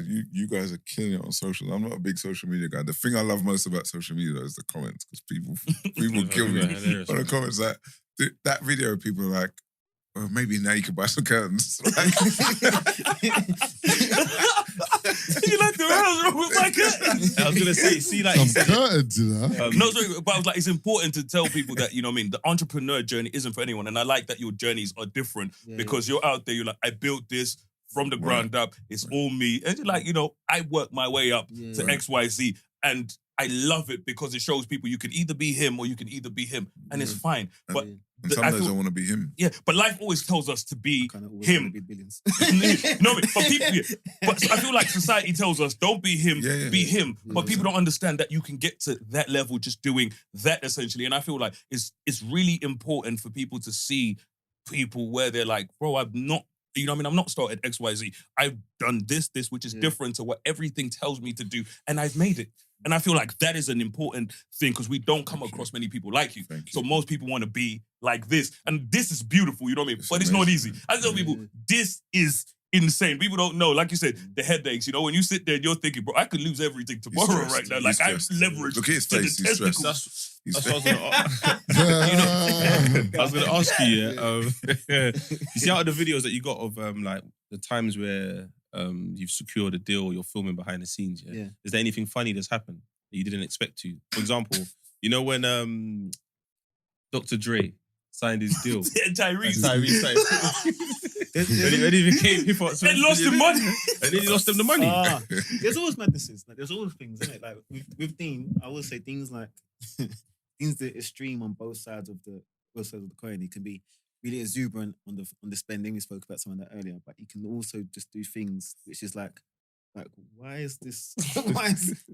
This is not a thing that anyone should be doing. Yeah. Like from a tightness, right? So for example, that deal, like imagine that, like he's just signed the deal, £1 billion deal.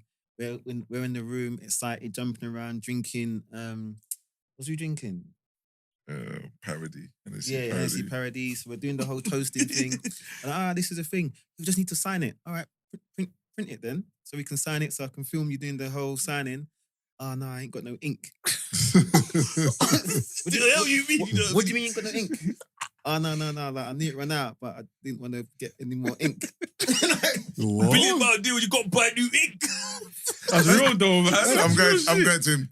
Listen, I'm going to email it to you. You We're print going it, to get you Uber to your house.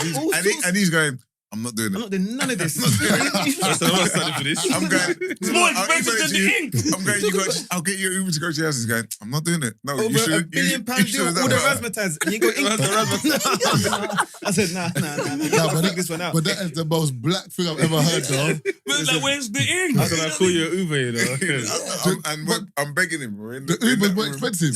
We're in the room. I'm going, now, please, seriously. And now I'm ringing my cousin. I'm trying to get my cousin up. It was like 2 a.m. I'm trying to get my cousin up at 2 a.m. Imagine that cool. Yo, what's good? Do you have any Hey, ink? buddy, you got any ink?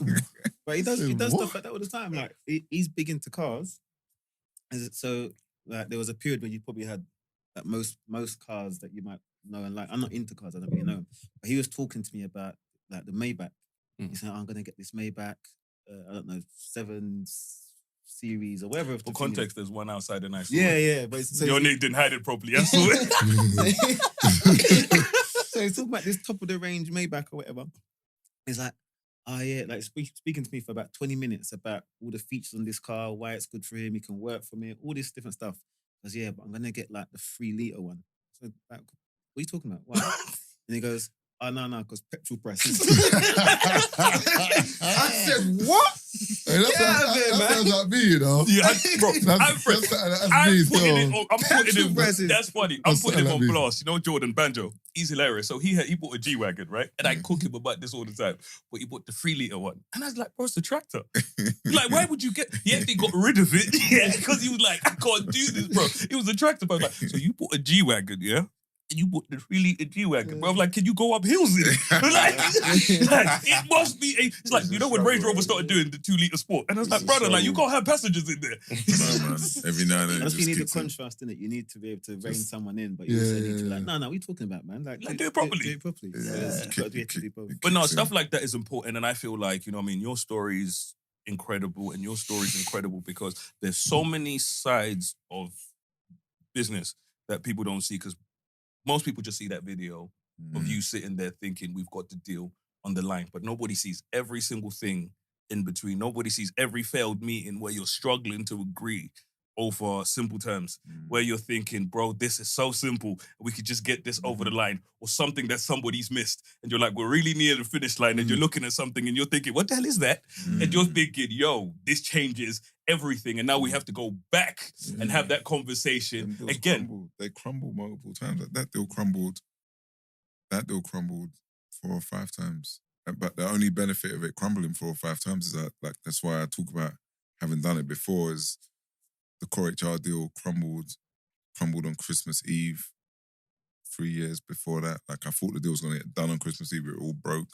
So I've lived it, and that lived experience is helpful because when things start going wrong, you don't panic in it. Yeah, you just know like this is part of the cycle. But like it's very nice to be in this situation now. It's very nice, and I one of the things that's been beautiful is the culture has been very, very receptive, like incredibly receptive. So that's been amazing, you know, to have that reception, and just coming from where we've come from and talking to young people or talking to other people and getting messages of people going, I'm working at JP Morgan, I'm doing this, I'm doing that. And actually, I'm going to kick on a little bit because of your thing. Yeah. That's an amazing like privilege. And now for our circle, you know, being involved in these conversations, being in these rooms, being in a position to go, yeah, we're not doing that unless that gets cut in a way that my friend can benefit from it or my family can benefit from it. You know, that's But no, it's real that's life. life. Like sometimes that, I think there's nothing like that. That to me is the ultimate. That's the ultimate success. I'd like to say, I think it's the scale of the conversation. Like the deals that Dean's talking about. We talk about like £1 billion, and he's done a number of deals that might scale up to £1 billion, and done a single £1 billion deal, and probably the next deal will be a lot bigger than that. Those numbers are crazy numbers, right? So when you see other people that are doing well, including myself, like we might be in a millionaire conversation. There's a lot of millions to get to $1 billion. You know what I mean? So the level. I understand that this is a big deal. Yeah, it's a big thing. Like Yeah, there's a big difference between like a lot of people that are doing well. Yeah. And what that is. Like it's not really comparable. But you know what it is? But the reason why get into that working and not being like an entrepreneur as people would paint it. I love that because it shows that, you know, don't quit your job if you don't have to, because I feel like that's sold to people. You know, like so many people, bro. You know, you speak to someone like, I'm doing this and someone else like, so you have a great job, right? And then you want to quit it for something you don't know if it will work, but you're making great money. You know, you have a conversation with someone, you're like, I don't understand, but I want to do. I'm like, I hear what you're saying, but what you're saying is you make great money and you want to quit great money for not great money. But to go on what you said, I feel like they're both valuable, like in terms of like, because some people might, £1 billion deal, $1 billion deal is amazing. But the thing is, he had to get there somehow. So the £1 million deals had to come before that. You know what I'm saying? But there's some people that are not doing £1 million. Like, bro, £1 million deals are not normal, bro, either. At all. Like, it's not even like because you're sitting here. That's not normal either. So I feel like both need to be celebrated. And I think that's the most important part of you two being here is that you're both normal dudes. That's the biggest thing for me. It's not even like the whole, you've worked with this, you've worked with that. It's like, no, these are two normal black dudes that just persevered, done their thing, and they got there. You can do it too. Or you can, as you said, even if you, like the analogy you gave with the podcast, if you do better than us, you've done great. Amazing. If you fall short, you've done good. You've done good. So if someone falls short of what you man have done in the business world, they're still going to be in a good place, you know what I'm saying? And it's good to see you, man, doing your thing because appreciate that, man. It's important, man. Even, I know we got to wrap up soon, but even to touch on your character, when I first met you, you came to me to say, yo, I've listened to your pod, I fuck with your pod, I'm coming on one day. And I was like, yeah, we're going to make it happen. And then I think about a week later, you've messaged me, said, yo, I've seen him out somewhere else and I'm going to get him on the pod. And I was like, oh yeah, cool. So he actually followed through. It was me first, bruv. I don't know. Don't do You can't say it was you first because you was late. It was me first. You was late though. What? You was late to the event I'm talking about. Well, see, you just jumped. And is this the chief? Yeah. Look, you just jumped. He was late. He was late. He was late. He was late. He was late. He made a good entrance though. He made a wicked entrance. You brought up through the crowd. The steak with red wine. I got there in time. See, you was late. See, you said it. Look. No, I wasn't late. I'm a fan. I wasn't gonna like, go. I'm a fan. Like, I appreciate that. that's my thing. Like I'm a fan of you, man's thing from the time I heard about Free Shots. I like I'm you.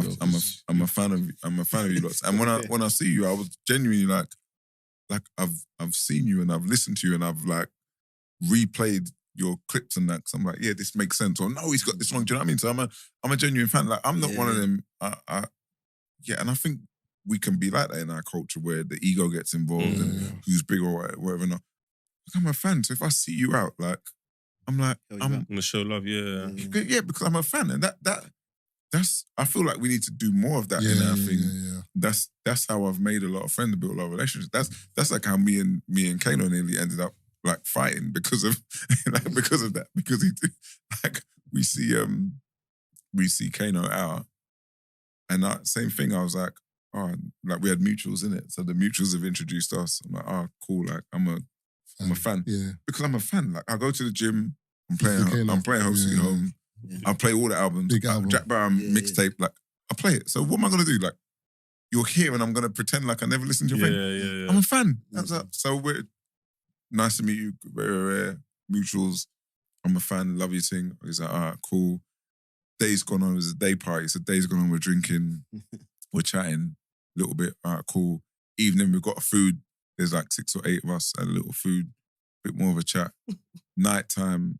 Was at some place. I think Future was there. Yeah. So now we're partying. Had a bit more of a chat. So that's been the whole day, like from maybe 2 until 4 in the morning. So next morning I was speaking to my missus. I think it was in Dubai. It was Dubai. She's like, oh, would you? I was like, I was out, blah, blah, blah. Oh, see Kano. She's like, oh, what's he like? You like him? I was like, yeah. Nice guy, man. Down to earth. I think he's one of us. That's what we always say. Is he one of us or not one of us? Like, does he match up? Oh, no, he's one of us. Like, calm, nice guy. So then I've come off the phone in the morning, gone downstairs to check out the hotel, and all of the, like, his three mates are there. He's not there. So we're chatting to him. I remember last night, that was funny, innit? Like, remember, I didn't even think you'd be up. It's one of those nights. Then he comes down, like, he comes out of the lift, see him coming over. So I'm like, so I go to hail him, and he's gone, oh, what are you saying, man? Kane. Nice to meet you. Nice to meet you. And you're like, I said, oh, no. But you know it's Have you ever done maths in your head for like 2 days? I was like, no, he couldn't have. And I'm looking at it, I think he was over like 3 friends, we were with 2 friends. I'm like, yeah, but my friends are a bit bigger than his friends. So if I go for him, and this friend is a mutual friend, so we got a cat. I was doing all the maths on how the team was gonna line up. I was like, I gotta go for this guy. Like, is he all right? the man hit you with the, do I know you? Yeah. I said, I hate it. I said, what? Last night? We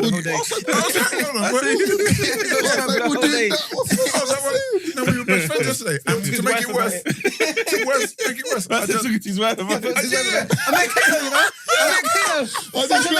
said, my wife. Bro, I'm picking you up for my family. I told my family. So now what? Have I got to go and explain to Dad? Like, we ain't really. You know, you're like, never mind. You know what Jenica said? What's his name? Took the debt back. No.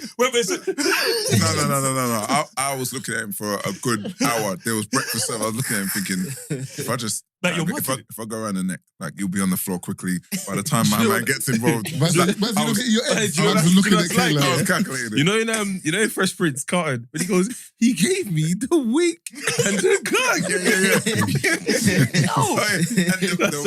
That part was an 8 out of 10 bad thing. You know? I see him about 3 years ago at dinner, and we've crossed paths so many times over the years. So I see him at dinner, and we actually ended up talking, right? So we had this good conversation, and I was like, no, it's still bugging me.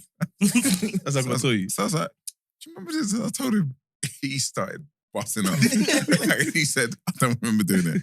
But it's 100% the thing I would do. Nah, Kano, man. I said, no. Kane is like that, though. Nah, it's cool, though. Now we're you'll cool, see him one day, and he'll be like, cool, but then you'll see him another day. Because he's reserved. If he knows you, he'll talk a lot. If he doesn't know you... He's one of us. He doesn't talk that much, I'm saying, but Kane's always been cool like that. What I said, I'll never forget. Spent a lot of time together. Like, he's a good... Let's go back to 2009, you know what I mean? I go back to Middlesbrough, Kano was performing over there. We've ended up in a club, there's bare people or whatever there. So we were in the same section as Kano. So I was moving to go talk to someone. The way security guard grabbed me, yeah, and I was much smaller them days, that my feet came off the ground and there was nothing I could do about it, yeah? I was vexed all night. The way he grabbed me, yeah, the fuck did I do, bro? I was walking. The way man grabbed me, yeah, my feet came off the ground. Bro, since then, yeah, I've been inviting him to bare things, and I invite him to things that aren't even happening just to like, just to try and mug him back. I invite him to events that the event doesn't exist. He's like, yeah, come on, right, good. Mrs. I'm on to you. You see, Kane, when that Home Sweet Home album came out, the goddamn sugar, bro. I told you that was. Listen, when I was at uni, yeah, and he drove past in the car, I was in the car, the girl screamed. The next day I saw her, I said, well, I see you screaming. Nah, it wasn't me. I saw you. I wouldn't scream for Kano. I said, what? I said, I was dead. I saw you with my eyes you can't screaming. find it anymore. Do you know what? It's I'm a big guy in our Yeah. culture, man. I'm a fan. Like, that's another guy I'm a fan of. So whenever I'm a fan, I always and the pivot to Make the that acting is cold as well. It's So nice. It's good. bad, bro. absolutely man. Bad. Absolutely, man. Got a lot of love from him. Thanks for having us, guys. I Nice, appreciate it. amazing. You know what I mean? It's a Like this was. Where can they find you guys in terms of like personal handles, or is just to You can find Lee at LC Anderson Don't even know, bro. on Instagram. Someone called me by my Instagram name. It's not even my real name. No, it was us. Someone said to me, "Oh, you're Dean. You're friends with LC Anderson." I said, no. You can piss off. underscore? _C _Anderson. He was devastated. No, I don't even know him. I saw social media, boy. Some people live online. Yeah. You know what I mean? It's funny because you say that, like, and this is where I understood what he was about. When I was in Dubai, everyone knew me from TikTok, but I was like, I don't even have TikTok. Like, what the hell you mean? You know me? TikTok. You're the guy from TikTok. Bro. I was like, don't do that. You're telling me, don't Bro, do that. And I'm like, I'll use that It shit. shows you how powerful TikTok's awareness is crazy. because that algorithm, that Instagram is people who like you and follow you. Okay. Do you know what I'm saying? So that's why you tend to get less hate or less funniness in your comments because they're people who actually are invested in you. TikTok is Strangers. random algorithm, bro. Like a random video could pop on someone's page. That's why in your comments, they don't make sense. You're Could be like, anything. who are these people? I never. Who are you? But Okay. that's why it's very different. So that's why with TikTok, the reach is. If your video goes on TikTok, bro, someone's seen you in Thailand, bro. Yeah. I'm telling you. I tell you, social media is hard, bro. I remember Are you lot all active on socials? Well, obviously. They- Instagram, yeah. I'm on TikTok as well, but I have someone who runs my TikTok. It's just a lot easier. the same person. Bro, you say somebody. He's the same person who runs all our stuff. I think it's actually. Yeah, man said it like it was some secret. Wait, he hold said on. it like some Ali. top secret. Yeah. Bro, he said it like But- some top secret No, person. Wait, your dinner. Yeah, Oh, he yeah. does your stuff. Yeah. He's a good guy, innit? I had dinner. He filmed. Filming. Oh, yeah. yeah. He was, The captain. Yeah, man. He's hilarious. He was like, I didn't invite you. He said that like you were Did we there. invite you to the Christmas party? Nah, Oh, that's awkward. Bro, this is. I'm gonna fight him. Yeah, that's The awkward. Kano thing. Yeah. I was looking when he came in this year, I was looking at him freeway. I was looking how big's his mate, how big's my It's mad for you because if I go in the messages and I find my Nah. instruction for Nah, you, do you know, I swear to you, do you know he did? Because the reason why I know is because Chiz and Gaze were like, yeah, went to the Christmas party. I said, oh, what Christmas party? Fools. sorry as well. you got to edit this I out. looked at the picture, yeah? And I But see them even- like posing. But even Brent was there. I was like, oh, Oh, Brent there. Brent, you were there. Were you there, Brent? Are we back? I was like, Marvin was like, Brent, you went. I'm gonna find the thing. I absolutely you said. see me, cause I'm not hate. I'm like, right, that was sick, man. that was cold, man. Like, right, you don't enjoy it. In my head, I was thinking, right, bro. I think I should be there. I was like, right, but I saw them, man, like last week, though. Like, I said, I'm gonna make that happen. I'm gonna find the thing. I definitely said like, let's invite. no, but that happened. I'll be bro. honest. I was there inviting Mark. I didn't have reach to you, man. It's all right. That's calm. Next year. No, Next I've done it before. One time, remember my birthday, I didn't invite Yusuf. Wow. But I could. You must Your be birthday. fuming. I just forgot. Then I'm sitting there and I'm like, there's someone missing. I'm like, oh shit. Then I've had to message him mid-dinner, like, yo, bro, listen, pull up if you you never can. get, bro, sorry, man. Where Pull are up you? if you You local. Listen, what you up to today? What you up to right now? I think you remember Taze, I though? can't lie. Last week it was a family member's wedding, and I was on Instagram, and I was like, oh, okay. Everyone was there but me. Cool. You know, They didn't invite you, they invited you. Just edit in the apology. When I find that, can we invite Marvin to this, please? I want you to edit. I want you sat here. Let's put that in there. Guys, hi, Marvin Abbey here from Free Shot. I just want to apologize to Dean because he actually. You know what did. this sounds like? That's what I want. You know when That's what Anna I want. Wintour is working on the thingy? What's that event they do? Met Gala. And she put in everything like, put Marvin on the corner there. You know what I'm saying? You know, which table do we have that still has space? You know what I'm saying? Put him there. Nah, I'm not never. gonna say- But you're active in it. You go to quite a lot of parties. Yeah, so do you know, if it makes sense, yeah, I'll go. If it doesn't, then that's something I would have gone to differently. So Do you not go out? Huh? Do you not go out? Not often, but yeah, every now and then. they're gonna go Met Gala next year. But I bet What are you gonna invite us? I said No, Met no. Gala. Met Gala. Oh, as in the one in America? Yeah. What If would you wear? Ain't it like 200 bags a ticket? Yeah, wait. What would you wear if you were going to the Met Depends Gala? what the theme is. He wanted to go NFL. He wanted to go to NFL game thingy. We'll go Met Gala. You know? You're gonna get a call saying, Do you know what tomorrow. Met Gala. the gift and the curse is? We basically socialize in our own solar system. Yeah. You know what I'm saying? Like most of the events and social events we go It's to, always one of ours. it's we've curated the whole. Like, That's sick. You know though. why? That's sick. That's how I Branching, feel. no, So when but- someone asks you to buy a drink, you're like, what are you talking about? It's my man. You see What what I'm I'm saying? saying? You know why I respect that? You know why I respect No, that? wait, no, Kiki, one second. No, they don't work because... It's all right. Let's Wait, move one- on, man. No, because... They would have paid for everyone's drink. At your Hey, Brett, event, turn off you his would mic, have man. got a drink for someone anyway. No, at their or there's event, they drinks would have flowing. paid for the drinks for everybody. Imagine your event, there's no drink, you're not drinking, Brother, there's no what drink deal? for no That's one. like the same deal as you, bro. Oh. What we did there? That's like the same deal as you. Also, I'm talking you know, about what I mean? Now that we're here, Love you, man. the last event I had at my house, he didn't bring no bottle to the crib Oh, yeah, because you I were doing the did. door. Because he was doing the door. I at did. the yard. Because you were doing the door. You didn't bring the I no drinks. remember where you were, Everyone bro. else brought drinks to the Nah, yard. bro. You didn't bring no drinks. The drink thing's a big Yeah, thing. he's very upset with you're you. a isn't he? drinker. Keep it to Taser drink is credit. up there. There's only two people I was more upset with than Taser at my yard. One man brought E&J, and one man brought what's the milky drink that people the one Bailey's. Man, you're like, you came to my yard to a house party and you brought Bailey's.